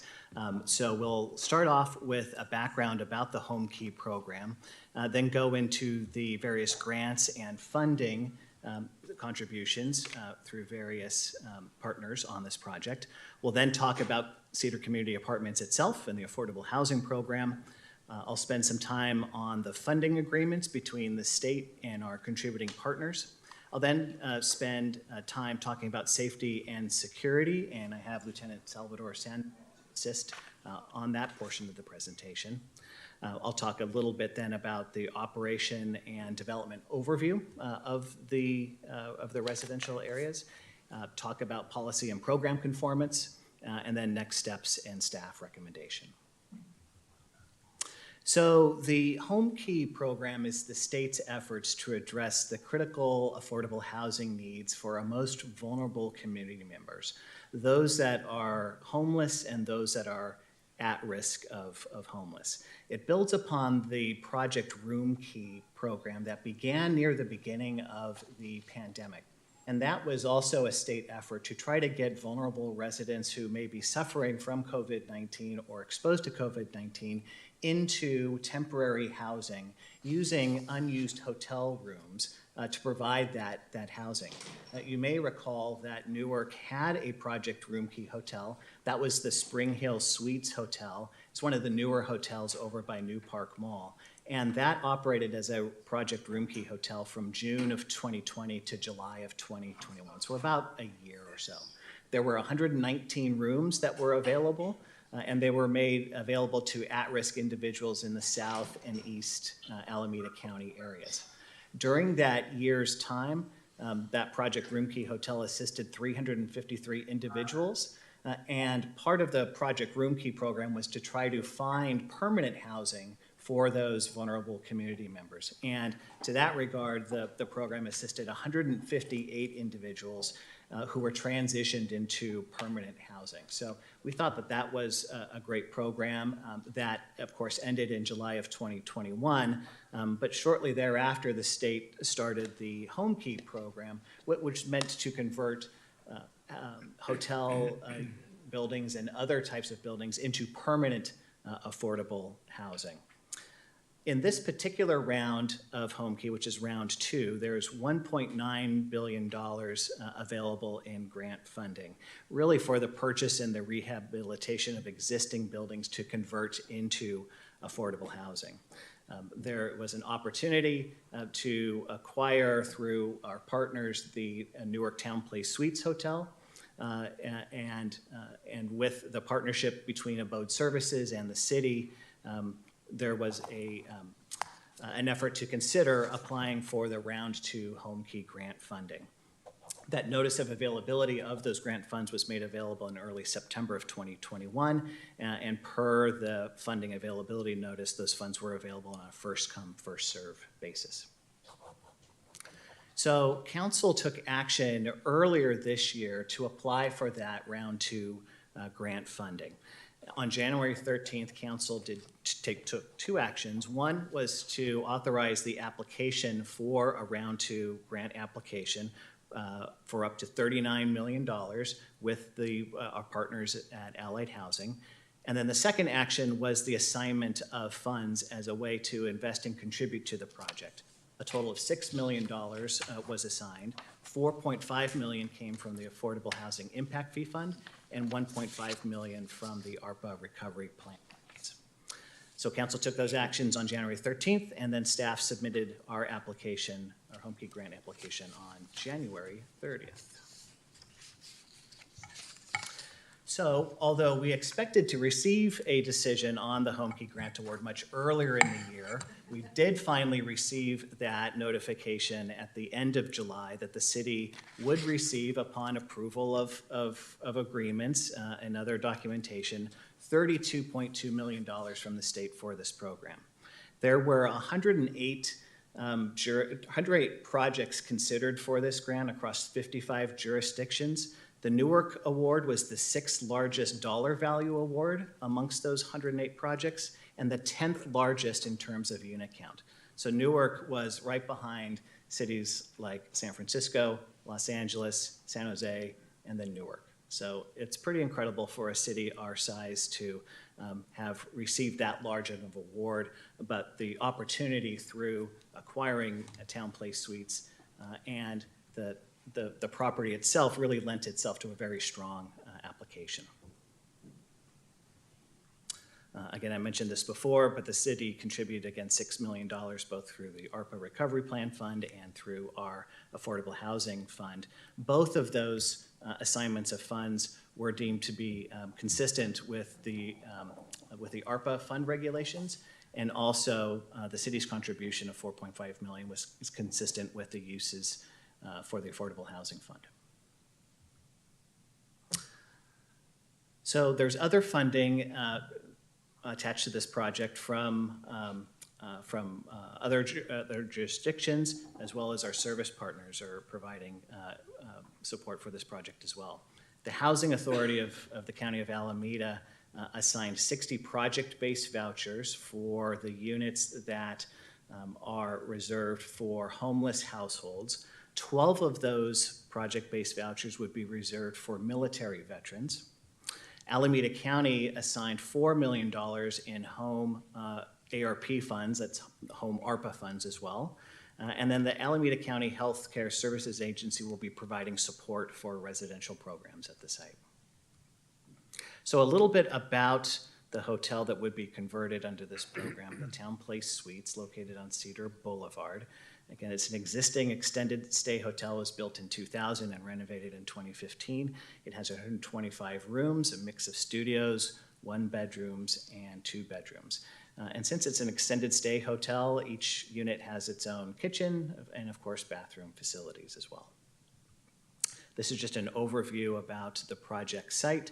It's located near the major thoroughfares of Cedar Boulevard and Stevenson Boulevard itself. Food Max is there on the right. Cedar Lane condos and townhomes are directly adjacent to the project on the right side of the screen. The project site is highlighted in yellow, and it's also adjacent to the commercial strip mall area along Cedar Boulevard. Across the street is the Murrieta condos, and again, the Cedar Lane townhomes are just immediately to the right.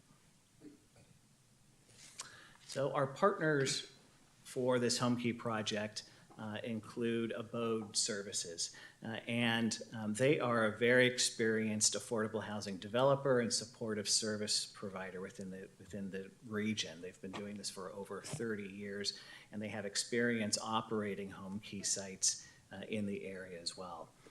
With Abode Housing and sort of under their umbrella is Allied Housing. They're the development division of Abode, and they were the Homekey co-applicant with the city. Housing for Independent People, also a part of Abode Services, would be the on-site property manager and management agent. And the Abode Services representatives will be going into a little bit more detail about each of those service providers and partners. So again, the conversion of Towneplace suites into Cedar Community Apartments sort of consists of the following. It's the conversion of those hotel units into affordable housing. It's 124 units that would become 57 studios, 38 one-bedrooms, and 22 two-bedrooms. There would be one unit set aside for the on-site manager. There would be some minor interior and exterior improvements. Exterior improvements primarily to fill in the pool, add some playground equipment and other amenity spaces. Interior improvements include spaces for offices and other administrative areas for the facility. There would be 7 ADA and accessible units as part of the development. Again, ground floor common area, and the placement of a modular building near one of the buildings that would be the home for resident services. In terms of the affordable housing program itself, those 124 units are broken up into kind of 2 groups. 64 of those units would be for households that are at risk of becoming homelessness, and 60 units would be set aside for chronically homeless households. And again, 12 of those 60 units would be set aside for military veterans. This would be permanent supportive rental housing, meaning that it's not a shelter. It's tenants who sign a lease much like they would in any other apartment building within the city, but that in this case, supportive services are provided to the tenants and made available to them to take advantage of those services that it might need to, that address some unique conditions that they may be going through. The affordable housing program is also targeted at those households that make less than or equal to 30% of the area median income. And the term of this affordability agreement is for 55 years. So the affordable housing units would stay in place for 55 years at a minimum. In order to accept the grant agreement from the state, the city and the state would need to enter into a standard agreement, and that is one of the staff recommendations in front of council tonight. Authorizing the standard agreement really authorizes the funding for the grant. It establishes the eligible uses of affordable housing on the site. It sets the affordable rent standards.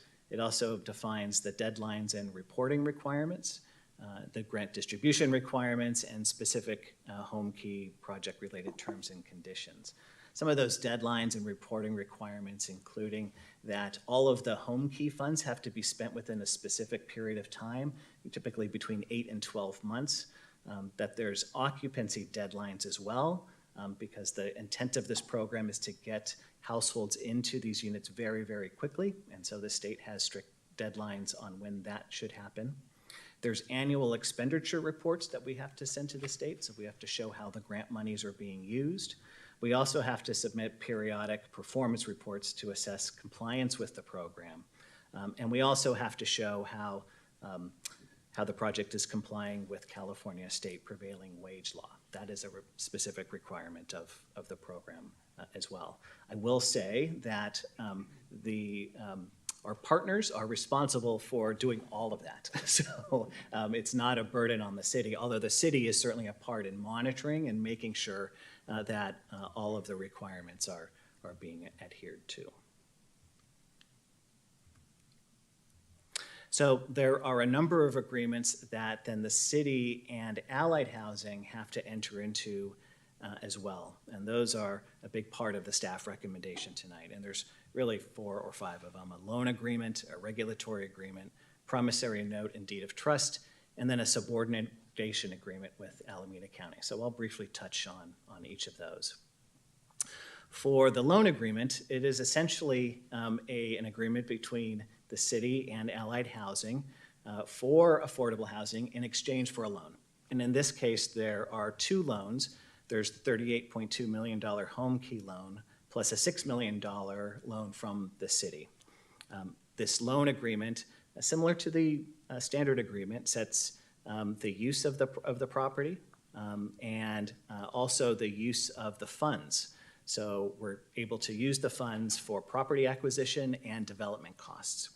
Again, we set the term at 55 years, the requirement for prevailing wages per the standard agreement.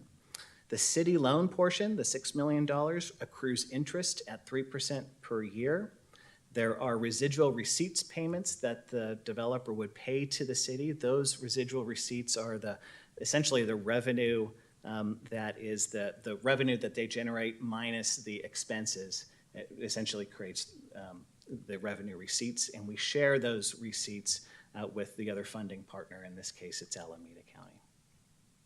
The home key loan would be forgiven when the state's obligations are satisfied, but the city loan would be, plus interest, is due at the end of the term of the loan, which is 55 years, or if in the very unlikely chance of a default, we can call that loan back. So it really does protect the city's investment in that if something goes tragically wrong, which we do not expect to happen, there is a mechanism for us to get our money back and then reinvest that into another project. The regulatory agreement is the second agreement under consideration, and as the name kind of alludes to, it regulates the occupancy, rents, and requirements for the project. Very similar to the loan agreement, but it reiterates the 124 residential units, setting those at a very extremely low rate for a 55-year period. It sets requirements for annual tenant income verification and annual reporting. It also allows inspections by city staff and Newark PD to take place with notice on the site. It sets the property management, maintenance, and security requirements for the project. It also establishes the marketing plan and site management plan to recruit and attract new tenants to the project. It also sets the resident services requirements, so those expectations from the city that Allied Housing and Abode would provide resident services. And then it has administrative requirements for insurance, transfers, defaults, and indemnification. The promissory note and deed of trust establishes essentially that promise to repay the loan from Allied to the city. It's that residual receipts note that I mentioned earlier, so it dictates that when there are residual receipts, that those are the city share, it is paid back to us. As I mentioned, residual receipts is that percentage of net proceeds resulting from the revenue minus expenses. We don't expect that there would be any residual receipts at the beginning of the initial years until the project is refinanced in 10 to 15 years. But our loan or note accrues interest. There's no interest on the home key loan, and as I mentioned earlier, that home key loan would be forgiven upon satisfaction of all requirements. And all of that is secured by a deed of trust. So the promissory note and the deed of trust in a way kind of go together. The last agreement is the agreement between the city and the county, and it's the subordination agreement. And it's needed because there are more than two lenders on this project. The city is doing a $6 million loan, the county is doing a $4 million loan. And so we have to create a system for showing who is the superior lender. In this case, it is the city, because we are giving $6 million versus the county's $4 million. And so with that setting up of that priority, this subordination agreement just acknowledges the fact that the city's agreements for regulatory and deed of trust are ahead of the county's regulatory agreement and deed of trust that they are establishing with Allied Housing. So that concludes a summary of the various agreements needed for the project. The next topics I'm going to talk about provide more specific details about Cedar Community Apartments, including the live-work preference and procedures, the eligibility for residents, the referral process, again focusing then on community safety and security. I'll talk a little bit about the safety and security features that are part of the project. Then we'll talk a little bit about the need for design review and automobile parking concessions, community engagement for this project, and then I'll be able to wrap up the rest of the presentation from there.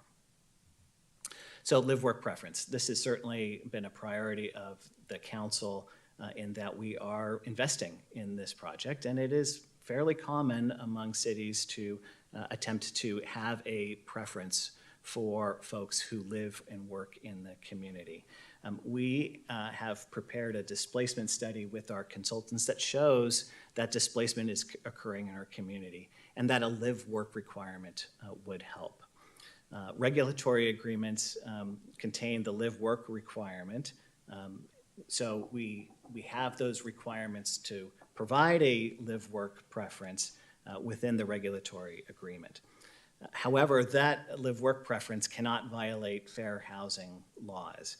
And in this particular case, since the county is contributing federal funds to this, the Federal Department of Housing and Urban Development has made an initial determination that they believe that offering a local live-work preference would be in violation of fair housing laws, and in particular could exacerbate a sense of bringing more minority communities together into one small geographic place like Cedar Community Apartments. We don't necessarily agree with that and are working with HUD to have them better understand our project and our community so that they could give a sense of approval that we could offer a live-work preference.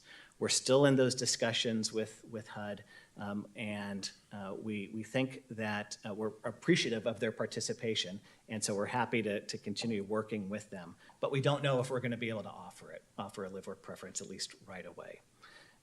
However, we do plan through the marketing plan and a very extensive marketing and awareness plan to encourage local participation. Over the past few weeks, I have gotten between 8 and 10 calls of folks who either live in Newark or close by who are very interested in the project and are anxious to apply. So there definitely is interest in the project. And we want to do as much as we can to get folks who live and work in Newark to be able to apply and assess their eligibility for these units. And we want to assist them with that process. So as I mentioned, the live-work preference is within our regulatory documents, and if we are able to provide that preference, we have a procedure that is set up. Eligible applicants are scored on a series of housing vulnerability factors to determine the greatest need, because we do want to offer the residential units to those households that do have the greatest need. Applicants with identical scores are grouped, and then applicants within each group who live or work in Newark would receive like an additional point or a preference. And then if there are still groups with or households within that group that have the same score, then there would be essentially a lottery procedure to randomly pick households to sign a lease.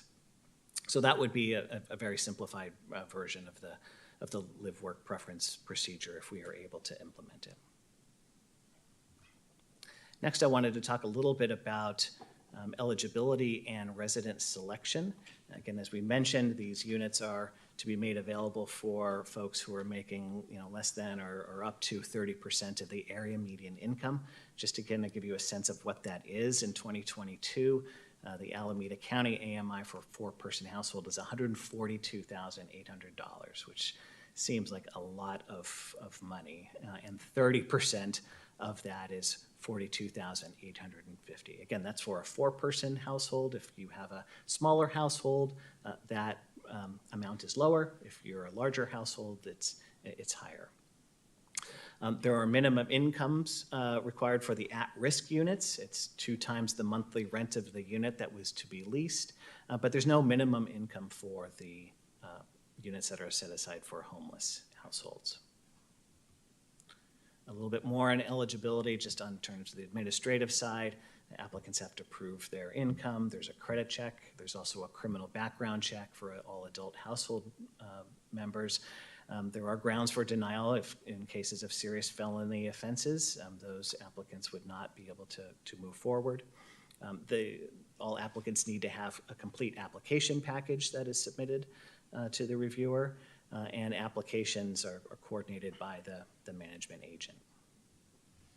The referral process for these units are a little bit different between the units set aside for homeless households and the units set aside for at-risk households. So for the 60 units that are set aside for homeless households, those are referred through the Alameda County Coordinated Entry System. And a lot of people sort of know that as, in a way, the start of that is through the 211 system. So folks who are homeless get registered through Alameda County's 211 and get into the system to be referred to units that are available for homeless households.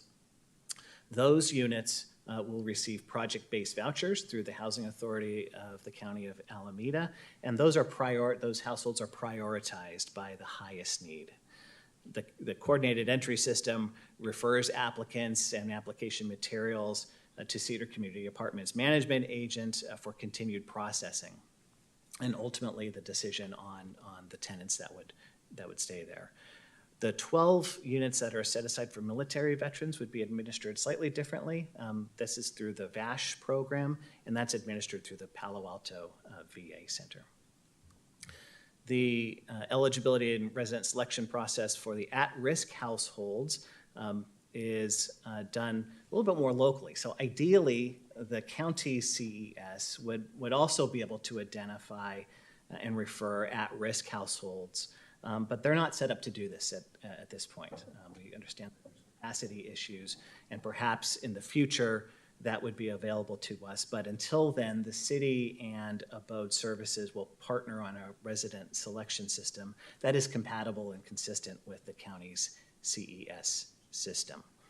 So there is the referral source does come from the county's affordable housing portal and the 211 housing referral list. Cedar Community Apartments Management Agent would prioritize the applicants by the highest need based on vulnerability factors. And then those households that have the same scores for vulnerability are put into a lottery and selected randomly for the units that are available. So at this point in the presentation, we would like to focus on community safety and security. We know that community safety and security has been the primary concern of nearby residents, and of course it's a paramount function of the city to keep the community safe. So before we examine how safety and security would be promoted at Cedar Community Apartments, we wanted to have Lieutenant Sal Sandoval to provide some context about crime in the neighborhood, and through partnerships with the Abode, how safety and security can be addressed over the long term. So with that, I'll hand the presentation over to Lieutenant Sandoval. Good evening, everyone. How are you? Well, thank you for having me. I was asked to assist with this project back at the beginning and asked to analyze what our crime projection might look like for these areas and some of the concerns that we would have in the area. And we used crime data that we had, and I separated out by 3 sections. Prior to Project Roomkey, during Project Roomkey, and after Project Roomkey. And I used the specific area that I'm going to show you here on the screen here in a second because the crime pattern in that area has remained pretty consistent. We did not compare to any other city because our crime in Newark is unique to our borders. Things that are going on outside of our borders don't typically happen in our borders. So for that, I will start out with some of the misconceptions and concerns, and I'll echo what has already been said, that this project was not your typical idea of a homeless shelter, which is one of the first things that people brought to my attention at the police department, and also the concerns of crime increasing. So we're going to focus on areas 40, 41, and 43 and 44 on the next slide here. And those areas and the quality of life issues that the residents of those areas have brought to our attention at the police department prior to, during, and after Project Roomkey. And those quality of life issues have typically been vehicle theft, burglaries, package theft, vehicle abatement issues, and theft of vehicle parts. And during this whole time, while we were in partnership with Abode during Project Roomkey, we kept a close relationship with the security, the staff, and everyone that was operating that project. We ended up having a very good relationship and a good communication with the group there. Next slide, please. Nope, sorry. So misconceptions. Newark officers, spoke to a few of the Newark officers during the project and during my data gathering of this, and some of the officers actually expected there to be more calls for service at Project Room Key when we had that going on, and that was not the case. The impression that we had ended up being false when we continued with the project. The resources that we committed to the project was a communication between the project that we had on hand, their security, abode, and our staff. Community concerns that we fielded included some of the quality of life issues that I already presented. Next slide.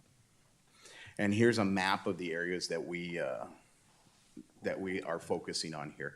So Project Room Key would fall within Area 40 of your map. Area 40 goes around, I wish I could point it there. Goes around the outside of the of New Park Mall, which is 39. 39 was not included in this because the crime that occurs inside New Park Mall would not give a good representation of what would happen in that area. And Project Home Key is located in Area 43. So prior to Project Room Key, the crime statistics for that area for the quality of life issues included the following pie chart. Theft in that year of time frame of 2019-2020 was 75 theft cases in a year, 130 burglary cases. Less than 1% was vehicle parts theft, 36 stolen vehicles, and a majority and the large percentage of that pie for that area was officer-initiated extra patrols. That's officers on their own going out just to check neighborhoods and logging it with our dispatchers. Which was the largest number of calls for service in that area. During the Project Room Key, while it was open, as you can see, the percentages didn't jump. They remained relatively close. Theft was 68, burglary 107. Vehicle parts theft did increase, but it's increased in the region during that time, and it continues to be a problem throughout through the region. And that's your catalytic converters that you've been hearing about on the news. Stolen vehicles, 32, and again, officer-initiated patrols, self-initiated on their own going out to patrol, was 73% of the calls for service for that area. And as we move on to after that project closed and we are back to current times, as you can see, the percentages remain the same. Theft, or relatively close, theft 76, burglaries 168, vehicle parts theft 33, and stolen vehicles 42. And the highest number of calls for service in that area is the officers going out on their own and patrolling the neighborhoods for the community. The only numbers I could see that increased for that area may have been the emergency management system phone calls for service, which would have been medical related calls. Some of the police influenced requests that we have for abode that we saw during Project Room Key was the security cooperation we had with them. We were called right away if they had any issues in their parking lots or any issues with that project. We were called to consult with any issues that may come up or they forecasted. And some of the items that we're looking for is camera access for these projects so that the police can conduct investigations into the area, not only for the project, but cameras that may help us with other cases that are in the neighborhood. Great, thank you. Thank you very much, Lieutenant. So moving on to looking at Cedar Community Apartments in particular and the site and program security that is expected as part of this project. So there would be security fencing with controlled access. So right now the site and the hotel does have a perimeter, kind of a security wrought iron fence of about 8 feet tall. That would be expanded towards the front. So creating another kind of wrought iron decorative type of security fence with either key fob or key access to get into the main area of the residential areas. And that is part of the exterior changes that they're going to be doing. A small portion of the parking area in front would be, I think, reserved for visitors, so that wouldn't be secured through a gate, but the rest of the site would. There would be security cameras installed. As part of the program, there would be a 24-hour day, 7-day per week security guard and security service provided, and then an on-site live-in manager, so somebody that is on the site 24 hours a day to respond to any issues that come up. So safety and security isn't just something that, you know, we're asking nicely to do. It's actually part of the regulatory agreement between the city and Allied Housing. So they are really required to do these things. Not that they don't want to, but it really sets the expectations between the city and Allied about what we want from them. Some of the things that are in the regulatory agreement, including implementing the crime prevention through environmental design program, and that has been successful in having PD staff work directly with property owners to identify aspects of their site that could contribute to crime and illegal activity, and trying to find ways to correct those. So employing those principles throughout the project and working with PD on identifying those. There's also a requirement to review illegal activity with the police department on a regular basis. We want to really understand if there is crime taking place on site, what that is, and what we can do to prevent it. We are also asking for implementation of a neighborhood watch program, again, to connect the community together to address problems early. The on-site contact should be available or would be available to receive neighborhood complaints and concerns and achieve prompt resolution of those issues. Through the regulatory agreement, it's the city's right to enter the property to investigate conditions that are affecting the neighborhood safety and welfare. And overall, the project's management agent is responsible for safe operations on the site. The city has a lot of ability through the regulatory agreement to review the operations and actions of the management agent, and can actually force replacement of the management agency if they are not complying with the terms and requirements of the regulatory agreement. So moving off of safety and security into more of improvements that are going to be happening at the site. As I mentioned before, there will be a number of site improvements that are relatively minor, but one of them is adding a new modular building to the front of the site that will serve as the resident services center for the residents.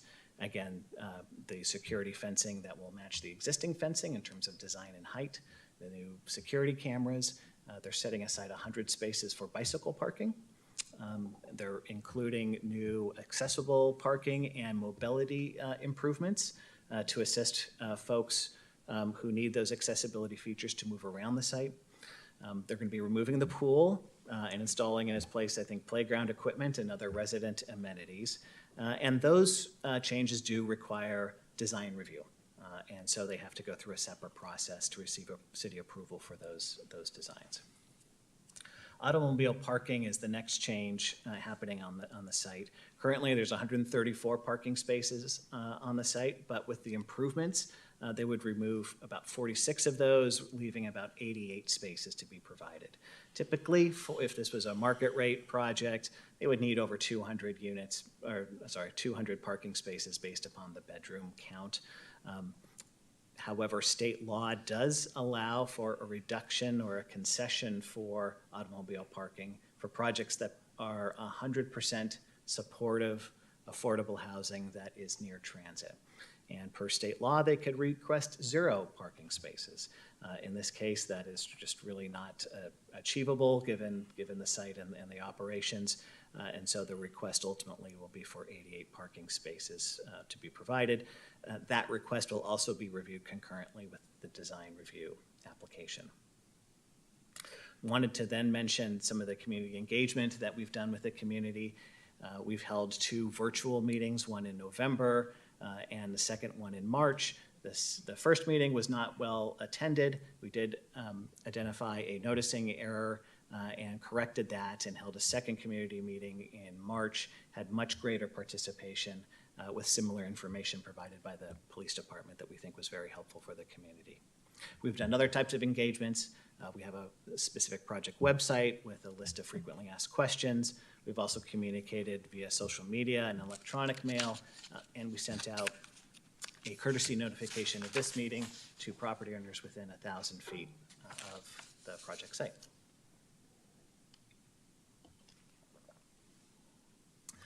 Moving to the last portion of the presentation, policy and program conformance. We want to make sure that all the decisions that we're presenting to council are conforming with our adopted plans and policies. This particular project would need to be conformed with the general plan's housing element, and from staff's review, this project is consistent with programs 1, 2, and 8 to create more affordable housing with developers, to support efforts to end homelessness in the community, and to seek funds for affordable housing. The project is also consistent with the Affordable Housing Work Plan, which indicated council's preference for site acquisition and activities and funding to create affordable housing development. The next steps for this project, there's a lot happening now and into fall. So if the project is approved, property acquisition would take place in October, probably late October. We would also, during that time, review the design review and parking concession application. Marketing, advertisement, recruitment, and tenant referrals would also begin in October and continue through March of 2023. That's kind of the deadline as described in the standard agreement, so that we can take advantage of some bonus grant funds that are already baked into the $38.2 million. Interior construction and renovations will also take place over the next few months through November. Exterior improvements will take place a little bit over a longer period of time between November and March, and we're hoping to have leasing activities begin in November and again continuing through March. This schedule is extremely aggressive. I don't think there are many affordable housing projects without HomeKey that can match this schedule, but the purpose of HomeKey to get affordable housing developed and leased out is of primary importance through HomeKey, and can only be done through acquisitions as we've described tonight, and certainly could not be done without the support of the state and the $38.2 million grant, along with the other funding that our partners in the city would be providing to the project. So with that, the staff recommendation for tonight is to adopt 2 resolutions. The first is to accept and approve the standard agreement with the State of California's Housing and Community Development Department for the HomeKey grant of approximately $38.2 million. And the second is to accept and approve the loan agreement, Affordable Housing Regulatory Agreement, declaration of restricted covenants between the city and Allied, promissory note, and deed of trust. With us are some project team members. On the city side, we have Paul Penninger from Baird & Driscoll. He's the city's affordable housing consultant who you've met before. He's on Zoom and ready to take questions if needed. We also have John Getz, consulting attorney from Myers-Nave, who's assisted throughout this project. We also, from Abode Services, we have Louis Chiquan, CEO, John White, Chief Real Estate Officer, Dr. Juana Nunley, Chief Operating Officer, and Vivian Wan, Chief Property Officer, and Vivian Wan, Chief Operating Officer. With that, that concludes staff's presentation. The Abode Services is here also to give a presentation, but we can certainly answer any clarifying questions that you may have at this time. Thank you. Any clarifying questions? Vice Mayor Hannon? Yeah, just a couple clarifying questions. You mentioned that if we're able to do a local preference, work-live preference, that they would be given 1 additional point. Could you help me understand that in a point of reference? How many total points would typically be on that scoring system? Yeah, Abode might be able to go into that a little bit more. I think there's between 8 and 10 factors that are used to assess tenants for their vulnerability. And so you could score, let's just say there's 9, right? You could score all 9, live in Newark, get that 10th point, and kind of be at the priority or have the top of the list, essentially. Thank you, Mayor. Okay, any? Nope. So why don't we have a Bode make your presentation?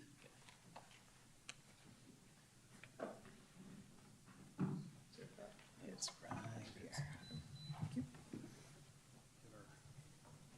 Getting our technology connected here. Good evening, Mayor and council members. It's good to be in person, actually. Last couple times it's been on Zoom. Yes. In this project, we've done a lot of work together. I think the word partnership is appropriate for this project. It takes a lot of work from everyone. Your staff has been incredible partners, and we have a lot of work to do together, and we're excited about the partnership that we can start from. We're starting from a place of strength. So that's always good. So these are the 3 primary parties that are involved in the development of the project. There are funding partners, there are other partners involved as well, but these are I would say, the 4 primary partners: the city, Abode Services, and let's see if I can do this. And we have Abode Services, which is the service provider and the original organization, and you've probably heard this already, but it's worth saying, we are a local organization headquartered in Fremont, but we started very much from a local focus with Newark, Fremont, and Union City faith leaders and people who are concerned about homelessness coming together to form an organization. We used to be called, if you've been around for a while, you may remember our first name, which was the Tri-City Homeless Coalition. So literally, Newark was in our name, if you will. And the idea initially was just to address homelessness, and where we've gone from there is to really try to get at best practices that ends homelessness permanently for individuals and families. And that's, that's the real secret sauce of this project, because it allows us the opportunity to do that. And as Stephen mentioned, to do it quickly. It is sort of incredibly difficult, challenging turnaround to get to the timeline you saw there. But I'm confident through our partnership here we can do that. So at the beginning of the project, the primary involved party will be our subsidiary Allied Housing, which is a experienced, qualified, affordable housing developer that is specifically focused on creating special needs housing. So that's the link with Abode Services. We're focusing on a population that needs particular care in design and in service provision, and the way we interact in every aspect of the project. And so as a developer, we're uniquely situated to do that. It's not a stretch for us. We do it all the time. And you can see some of the statistics here of how many units we have under control now. We have 12 projects currently in the pipeline, a lot of work going on in order to really address this major problem. It's not just a problem here in Newark. As you know, it's a problem throughout the Bay Area, this incredible lack of affordable housing, and particularly the problem of homelessness. So we are set out to address that, and we're doing it in spades now, which is really exciting. Back to Abode, in terms of this project, Abode Services is the service provider, which means the permanent supportive housing. It's the engagement with every single client from the moment they apply to the moment they move into their unit, and every single day that they're in the community, making sure that they're a successful, healthy community member at Cedar Community Apartments, but also within the wider community, participants in our community here in Newark. So that's our role through Abode Services. And then on top of that, we saw about 10 years ago, we really needed to, I'm sorry, 15 years ago, we really needed to pivot and develop a capacity to do property management, which, as you can imagine, is very different than property social services in the sense that it's sort of the rule keeper, it's the boundary keeper, it's the protector of the asset, the building. All the elements that you're going to approve tonight, the property manager has responsibility for. And we have an organization called HIP that is our property management subsidiary and also very experienced. As you can see, we have over 800 units that we're under management now, and every day we're increasing that through additional RFP processes and so forth. Very exciting area of our growth right now. Again, our property management's unique. It's very sensitive to the population. You can't have property management that is adversarial to the client, that is trying to do the sort of work that you would do in a market rate unit. We need to be wired to protect the building and the asset, but also do it with the person in mind. And I want to turn it over now to our Chief Operating Officer, Vivian Wan, who does take the rest of these slides. Good evening. Thank you so much for having us tonight, and we're really excited to present this project. Again, I'm Vivian Wan. I'm the Chief Operating Officer. What that means in our agencies, our family of agencies, is that I oversee both the property management arm, the management entity, and as well as the services arm. And what is true of all of our agencies, including development, is we're a housing first agency. And what that means is we really put folks in housing, and then we provide what they need to actually thrive, right? It doesn't really make a lot of sense, and it's not data-driven, to make folks jump through a lot of steps first, only to get into housing when we know it's hard to get a job if you don't have a place to shower. It's hard to really accomplish your life goals if you don't have a stable place to call home first. Housing first is not housing only. So housing first is actually putting folks in housing, but then providing whatever support that they need that really is different for each household. Someone might need job education, other people might need connections to family services. It just really depends on each household's need. But all of our agencies are focused on this. A little bit about the on-site services that will be happening in this development. That will have staff that are dedicated to this site. So this isn't staff coming in and out, working in other places. These folks actually, this is where they report every single day. In that site, there'll be community building activities, like birthday parties and celebrating, any holiday that we might celebrate, really trying to create community. That's what we all want where we live. Individual support, and then also group support, health and wellness, life enrichment programming. Here's a few things that we typically do on our sites that will be offered here: life skills training, computer training, individual service plan development, resources and referrals. So we don't provide every resource known to humans, at the site, but we know how to connect people to what they need. We are local, as Lewis said. I actually live in Fremont, not Newark, sorry, but close by. And I've been with the agency for 16 years, so we really care, and we consider this our extended community, if you will. Property management. So as Lewis said, the services is, the individual support. The property managers are actually responsible for making sure the asset is beautifully kept, that it's safe, that it's a lovely place to live, that things are done like collecting rent, right? Making sure maintenance orders are filled.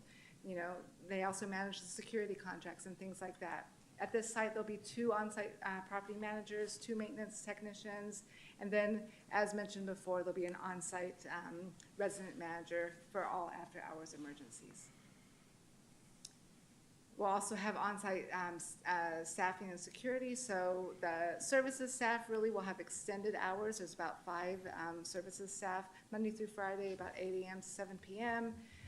4 on-site property management staff, as mentioned, and again, the 24/7 security services as well. So the tenant selections, this is the most common question that we get in many of these presentations. How will we select folks? You know, Stephen already stole our thunder mostly, telling you of the whole process, so I'll repeat it quickly. But 60 folks will be coming out of the Alameda County Coordinated Entry System. The remaining 64 will be the at-risk. And what at-risk means are people that we call couch surfing. Might not have a regular lease, but going from friends to families, changing places. People that actually might have a lease but are paying more than 50% of their income towards that rent. It's really hard. It's really easy to fall through the cracks, to get behind. One blown tire can actually put you into homelessness, that sort of individual. It could be households who have too many people living in a unit. So someone might have a studio apartment that has 2 or 3 people, so overcrowding. So those are the at-risk type of households we're really looking at. Or prior episodes of homelessness is a big risk factor. If you were homeless at one point, you have a greater risk of becoming homeless. So that's sort of, that always we're looking at that. And as mentioned, and I'm sure there'll be more questions, that we are really working with the city and HUD to try to get a live-work preference. Tomorrow there's a meeting with HUD, that I'm sure there'll be more, but really it is, we all want to actually provide a preference if we can do so within the confines of the law. Applicant screening, another big question that both property management companies, which is HIP in this case, and the Housing Authority do background checks. They do screen out for sex offenders, arson, manufacturing methamphetamines, and then other worrisome felonies, and particularly those that put health and safety risk, the community at risk. The Housing Authority and the property management teams will use a reasonable accommodation process. Sometimes there are things that pop up on backgrounds that were, in prior years that have relationship to disabilities. So we have a reasonable accommodation practice as required by law as well. Like I said, Housing First isn't housing only, so just because people are coming here because they were homeless or at risk of homelessness doesn't mean that they don't have to follow the rules, just like we have to follow rules, and I grew up in apartments, in this community, and you have to be a good neighbor. So every person has a lease, and they have to abide by that lease, and that lease has, things like quiet hours, guests, all the things that we know that are important in communities. People have to pay rent, and that rent really depends on the type of unit they're in. For the units that have a project-based Section 8, the funding from the Housing Authority, that's usually 30% of their income. The other ones will have a fixed rent based on the household, the size of the household, so studio, 1 bedroom, 2 bedrooms. Property management services will work with tenants to prevent eviction. So sustaining housing is the core of what we do. We all want people to stay in housing, right? So we'll always work with people to make sure if there are violations in their lease. A common one that I like to talk about is, there's a place that people are supposed to put their garbage. Invariably, people put their garbage in the wrong place. They'll put it on their doorstep, right? So we're not going to evict for that, but we're going to say, hey, no one wants gross trash on your doorstep, right? We want to make sure that people know where to put that because, again, we want the community to be a healthy one. So even in those rare cases when evictions do become necessary, the service team, because of our commitment, we do help the household find other housing. So we have a broad spectrum of services. Again, we're the largest service provider in Alameda County, and one of the largest in the Greater Bay Area. And I'm going to pass this off to my colleague, John, who will stay up here for many questions, I'm sure. I'll probably just skip through this because Stephen did such a good job of having more of a detailed schedule. But, this is kind of the bigger picture schedule, and I can go into more details. Essentially we're closing and purchasing a property in October, doing the renovations concurrently with moving the tenants in, and being fully leased up by March. And then having a really big party out there with every community partner that we have once it's kind of stabilized and people are living there and thriving in their units. And then, just to finish our portion of the presentation, I just wanted to really outline the many partnerships that have went into this project. When we started talking to the hotel owner, a year and a half ago, we had really no idea where we were going to get partnerships, but we knew we needed a lot of them. And so this really is a community project. The city of Newark stepped up in an amazing way and kind of took the lead. It's in the city, obviously, but you're a co-applicant with the Home Key program. You were the first funding in, which allowed the county funding to come in, which allowed the housing authority funding to come in. It allowed the Alameda Healthcare Service Agency to come in because, they saw the local leadership of the city of Newark and saying, hey, we want to do something great in the city of Newark and we want to go big. And we had this opportunity. This site is an ideal Home Key kind of poster child in many ways. A lot of the hotels that we have seen converted with a Home Key are, at the end of the day, they're still really small hotel rooms that are going to be kind of crowded studio apartments at the end of the day. This is not that for this building. It's set up as an extended stay. It's set up as a full studio apartment, 1-bedroom apartment, 2-bedroom apartments. We toured the site just last week with my whole team, and everybody was really impressed. They're like, this is a great place to live.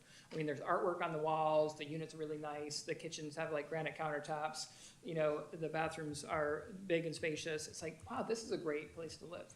And so we had this opportunity to really, partner together with the city. I've got to know Stephen very well, being in a ton of meetings with him, working through all these details at lightning speed. I just really appreciate your support of this project in the past and anticipate your vote of support tonight. We look forward to, taking a really big chunk of the Home Key funding that was, given statewide into our community. So I'll end there with, and then have questions. I'll take this off in case I need anything.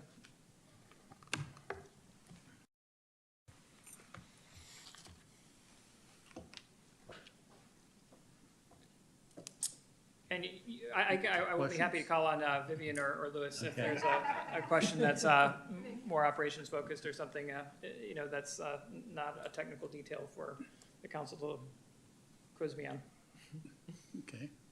So I have one question for you to begin with. Will child care services be provided or offered? That is a great question. We do expect to have a lot of families at the property because it's 1 and 2 bedrooms. We don't have on-site child care provided. Our service team would try to refer people to affordable child care in the area, and we have some good connections with those type of resources, but we wouldn't provide that on-site. It's very difficult to provide kind of licensed childcare. It's a whole regulated industry on its own. Okay. And then for meal service, I guess people will cook in their own kitchens. There's not a group meal. Correct. Yeah. These are regular apartment buildings. It's not assisted living, and so everybody will have their own full kitchen.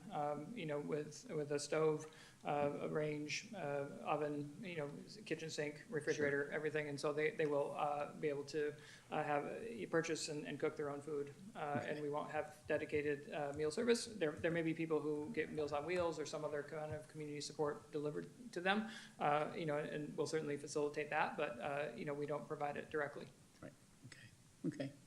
Other questions before we start? Councilmember Collazo. Thank you, Your Honor. So could you give us an example of the specific needs that the renovations would be? You just mentioned that the rooms are very nice, yep. Granite tops, granite countertops. Yep. They were renovated in 2015. 2015, correct. So, what kind of specific needs do they almost nothing, honestly.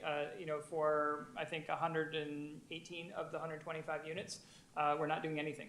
They're ready to move in. I mean, they're equipped with beds and tables and chairs, lamps, coffee pots, everything. The 7 units that are ADA mobility units. We also have 5 ADA audiovisual units as well.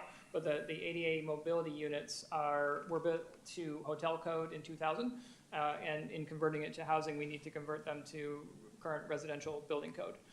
They're close, so it's not a huge issue, but we do have to redo the kitchens because the clearances are not right. So in order to meet the ADA requirements for those units, those 7 units are going to have kind of new kitchens and have the spacing worked so that it's compliant with ADA. But the rest of the units will not have anything. The renovations are primarily converting the hotel lobby into property management services and community space. And then the external improvements surrounding the site with the fencing and the filling the pool and tot lot and different things like that. Are these units going to be supplied with pots and pans, or does everybody provide their own? Dishes, Initially, towels? most of the stuff that is there is going to be given to the first occupants and the first tenants in. We're not going to, on an ongoing basis, supply pots and pans to the residents, but the first residents in will get what is there, and it'll become kind of their stuff if they need it. For the homeless units, we do provide ongoing kind of a basic set of furniture, a bed, nightstand, table chairs, kind of a wardrobe for clothes. So they will have ongoing furniture. When they leave, and if they leave the stuff, we would, likely give it to the next resident who was there. But that is so that would be for the homeless units, and for the at-risk homeless units, we wouldn't be replacing the furniture. They would likely bring their own stuff when they came in. Thank you. Councilmember Bucci. Thank you, Mr. Mayor. Just pretty thorough presentation. We've sat through a couple of these, so I really only got this one question. First of all, I certainly appreciate your aggressive and optimistic timeline. I know we're working with HUD on the local preference to work those details out. Yep. So while we're waiting on that and we're trying to get people in by November, I believe the exact title on the slide was Extensive Marketing and Awareness. Yep. So I would like to hear some of the details of the extensive marketing and awareness that's going to happen over the next 5 weeks before November. Yeah, no, so we work directly with Stephen to come up with a list of nonprofits, community agencies, mailing lists, different things, to get the word out to people in Newark. We're also using our own kind of network of service provision to be able to, let people know that there's this great opportunity in Newark that are coming. For example, we have, I just heard today that we have some people in our Fremont shelter that have Newark connections. And so we're going to certainly, encourage them to apply, when the application period is open. So we're going to, kind of aggressively build the awareness of every kind of situation around Newark. We taking the mailing list that people who have emailed the Newark Hotel at Abode services that we set up through the community engagement meetings. We have 20 people who want to be to apply for housing here. I think Stephen said he might have got another 8 or 10 or something just this last week of people who were calling to the city, to get on those lists. Those are likely people that have the Newark live and work preferences. So I mean, if you have other ideas, we can certainly add those to the list of how to market to people who live and work in Newark. We're expecting the application to be open on the portal on October 10th and be open for like 2 weeks. So, in the next 2 or 3 weeks really is the big push for making the awareness happen that this is here, and that that people certainly in Newark should be able to apply and try to find really nice affordable housing that they can live in permanently, right in their own city. And I don't want to pile too much on your already very tall plate, but I would like to actually see maybe a application fair, something so people could actually see the site. Might be encouraging for some folks who are maybe on the fence, right? not sure if it's for them or not. And then on your 7 ADA units, there's a local nonprofit, I believe it's CRIT, where they work with folks who have, different things going on, trying to stay out on their own and be able to live, independently. So I would certainly, I'll pass that along, that information, would certainly encourage you guys to reach out to them as well. So. And they may be on our list. I haven't looked at the detailed nonprofit list that my team and Stephen have come together with for Newark resources like that. So my guess is they may already be on our list of people to outreach to. Okay, perfect. Thank you. Okay, why don't we open up now to anybody in the audience who would like to speak on this item? Anybody in the audience? Yes, sir. Good evening, Mr. Mayor, council members, staff. I'm Terrence Grindal. I do want to be clear that I am speaking as a private citizen here, not representing the school district. I live at 8569 Peachtree Avenue in Newark. I'm here today to speak in favor of the proposed low-income housing project. I do not generally believe that converting hotels to housing is the best or most cost-effective way to provide housing, and such an approach is fraught with challenges. However, given that this project represents securing millions of dollars with a relatively small leverage from the city, and the strong track record of the developer that I'm personally familiar with, I support this project. It may not be the perfect project, but it at least will do something to address the housing and homelessness crisis that we're facing. I do urge staff to monitor the project carefully, which sounds like that's well in the works, and particularly for any negative impacts on the commercial environment or interference with the success of efforts to implement the New Park Place specific plan. Thank you for your attention. That's all I have. Okay, thank you. Thank you very much. Okay, anybody else tonight? Anybody in the audience? Okay, Ms. Harrington, Zoom? Yes, Your Honor, we have Austin Block. Okay, go ahead, Mr. Block. Hi, everyone. My name is Austin Block. I'm a Newark resident who lives very close to this proposed housing units, and I just also want to share how excited I am by this project and how much I appreciate the work that everyone has done in order to put this together. I really hope it gets approved and that everything is set into motion as soon as possible. It seems like an incredibly well thought through project, and I'm excited to see the positive impact it has on our community. Thank you. Okay, thank you.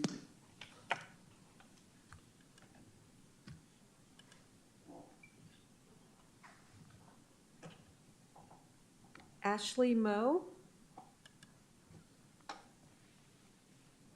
Hello? Ashley? Can you hear me? Yes, I'm actually Ashley's husband. So after all the presentation and everything, I'm kind of neutral about this whole project. But only question I have to ask is that when this began, this talks began in January 13th, there was a board member of Abode Services that said that our housing prices will increase because the homeless would be out of our streets. And I could care less about the housing prices. But we have two unsheltered individuals in our streets for the last 2 years since I've been here. And I've heard that they've been here longer for up to 6 years. Is there any outreach to help these two individuals in our streets near this complex? That's all I have to ask. Okay. Okay. We have no other speakers, Your Honor. Okay. Okay, so we have no other speakers. Would someone like to make a motion on this item? No. Okay. So, Mr. Hannon. Thank you, Mayor. Just a couple comments and suggestions to Abode. Because of the community interest in this project, I would ask that Abode consider coming back after 1 year to give a report to the council as to how successful the project is operating, which I anticipate will be the response, but I think it would be important for the community to realize we are following up on some of the issues and concerns that they're raising and ask you to come back in about a year and report back.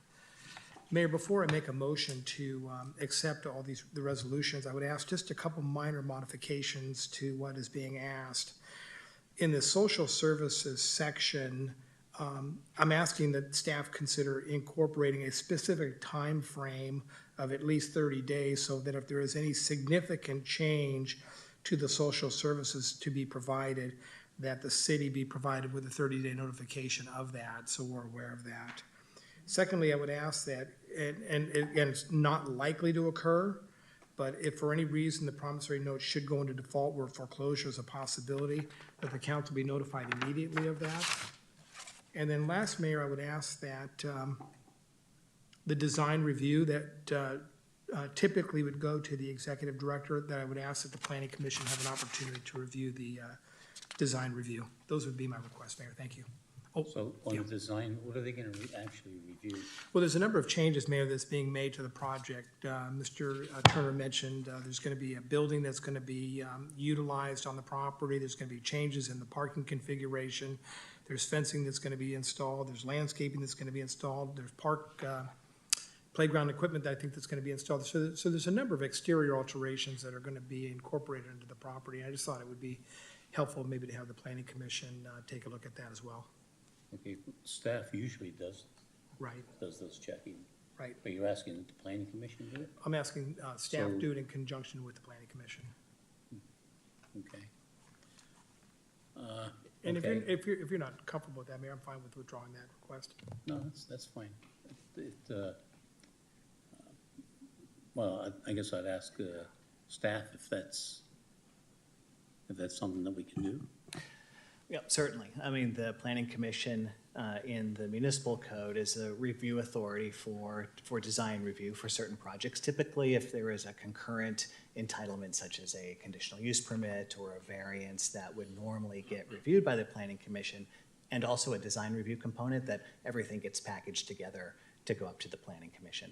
Without any of those applications or entitlements that don't require planning commission review, for smaller projects, they do get typically reviewed and a decision made by the community development director.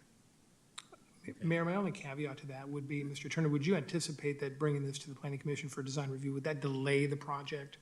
It possibly could, in that we would have to schedule essentially a public hearing with notice well in advance.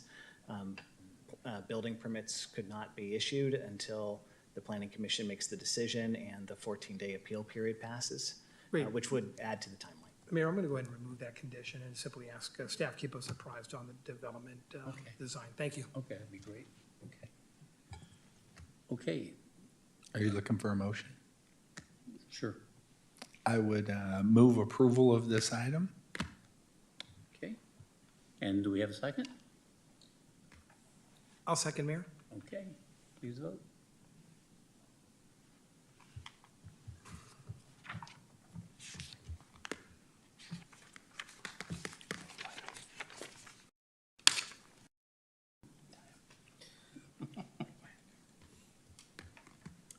Okay, motion passes, 5 ayes. Resolution of the City Council of the City of Newark approving Project Home Key Standard Agreement by and among the California Department of Housing, Community Development, the City, Allied Housing, Inc., and Allied 39802 Cedar LLC for the Cedar Community Apartments Home Key Project. Resolution of the City Council approving loan agreement and associated agreements by and between the City and Allied 39802 Cedar LLC for the Cedar Community Apartments Home Key Project. That's it. Okay, well, congratulations abode and City of Newark. Yes. And thank Stephen and you and your staff on just an excellent report and presentation tonight. We really appreciate the thoroughness of that. Thank you, Mayor. Okay, let's see, we've done everything else up to city council matters. So, as we know, Debbie Ottistetter resigned from the Planning Commission over the summer, and her term expires in December of 2023. I've had the pleasure of interviewing several candidates for replacement to the Planning Commission. And I'm extremely pleased to submit the name of Patricia Pittipan to the City Council for approval as our next planning commissioner. Before telling you something about Patricia, I'd like to thank certainly all of the candidates who applied for this position. I know that every one of those candidates would do a great job, and I, for one, will be passing those applications over to the new mayor come the fall, that if there should be another opening on the planning commission, that certainly this would be the place to look as the existing candidate pool that we have. Patricia grew up in Newark and is very active with Stage 1 Theater. In addition to acting and singing, she's also an executive producer. She has an extensive background in finance. She has a BA in communications from UC Santa Barbara and an MS in accounting from St. Mary's College. And she wants to give back to the community that has helped shape her. She's a long-term Newark resident, and again, I'm pleased to submit the name of Patricia Pittipan for our next planning commissioner, and would ask that the council approve that. Is there a motion? So moved. Okay. I'll second, Mayor. Okay. Let's see. Please vote.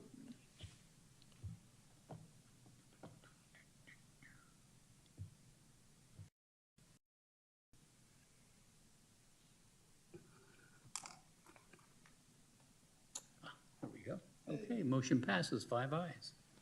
Resolution of the City Council of the City of Newark approving the appointment of Patricia Pitt to the Planning Commission.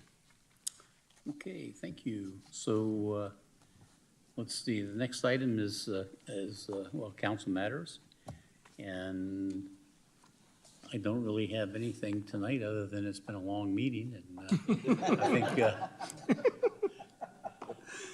I thought I was sitting at the school board here for a minute. But I think it's also been a very productive meeting, and I'm proud of the items that we actually passed tonight. And I congratulate my council on doing that. Okay, so with that, I'm going to pass the wand to Councilmember Bucci. Thank you, Mr. Mayor.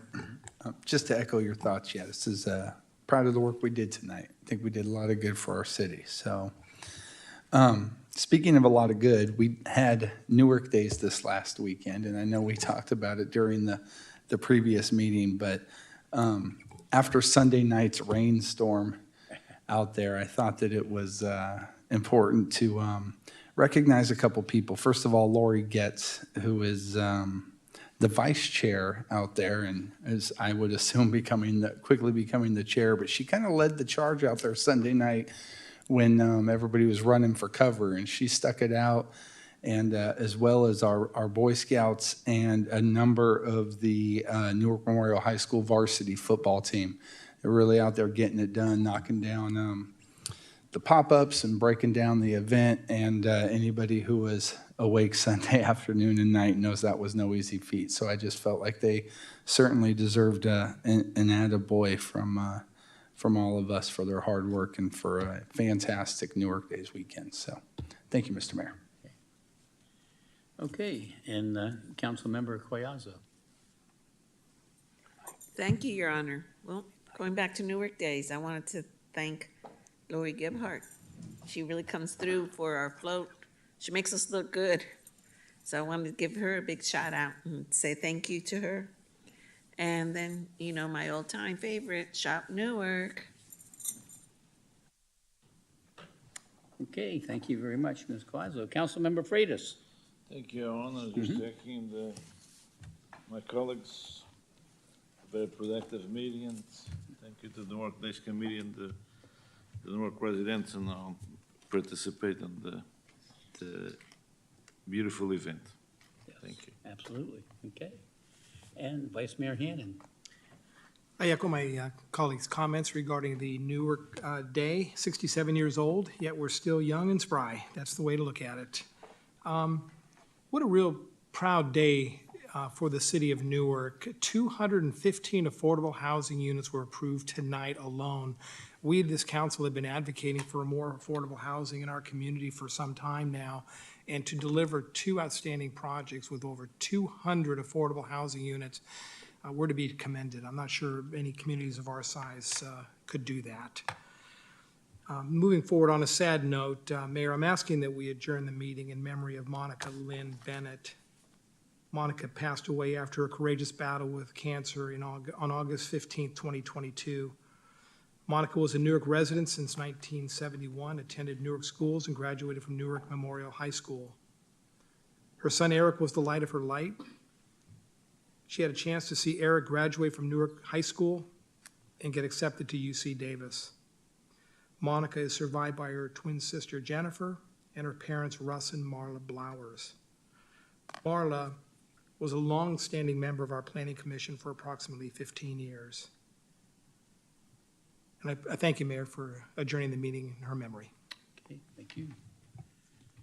And I'm sorry to report to the council tonight that there will not be a closed session. So with that, we will adjourn the meeting in recognition and in honor of Monica Bennett. Adjourn.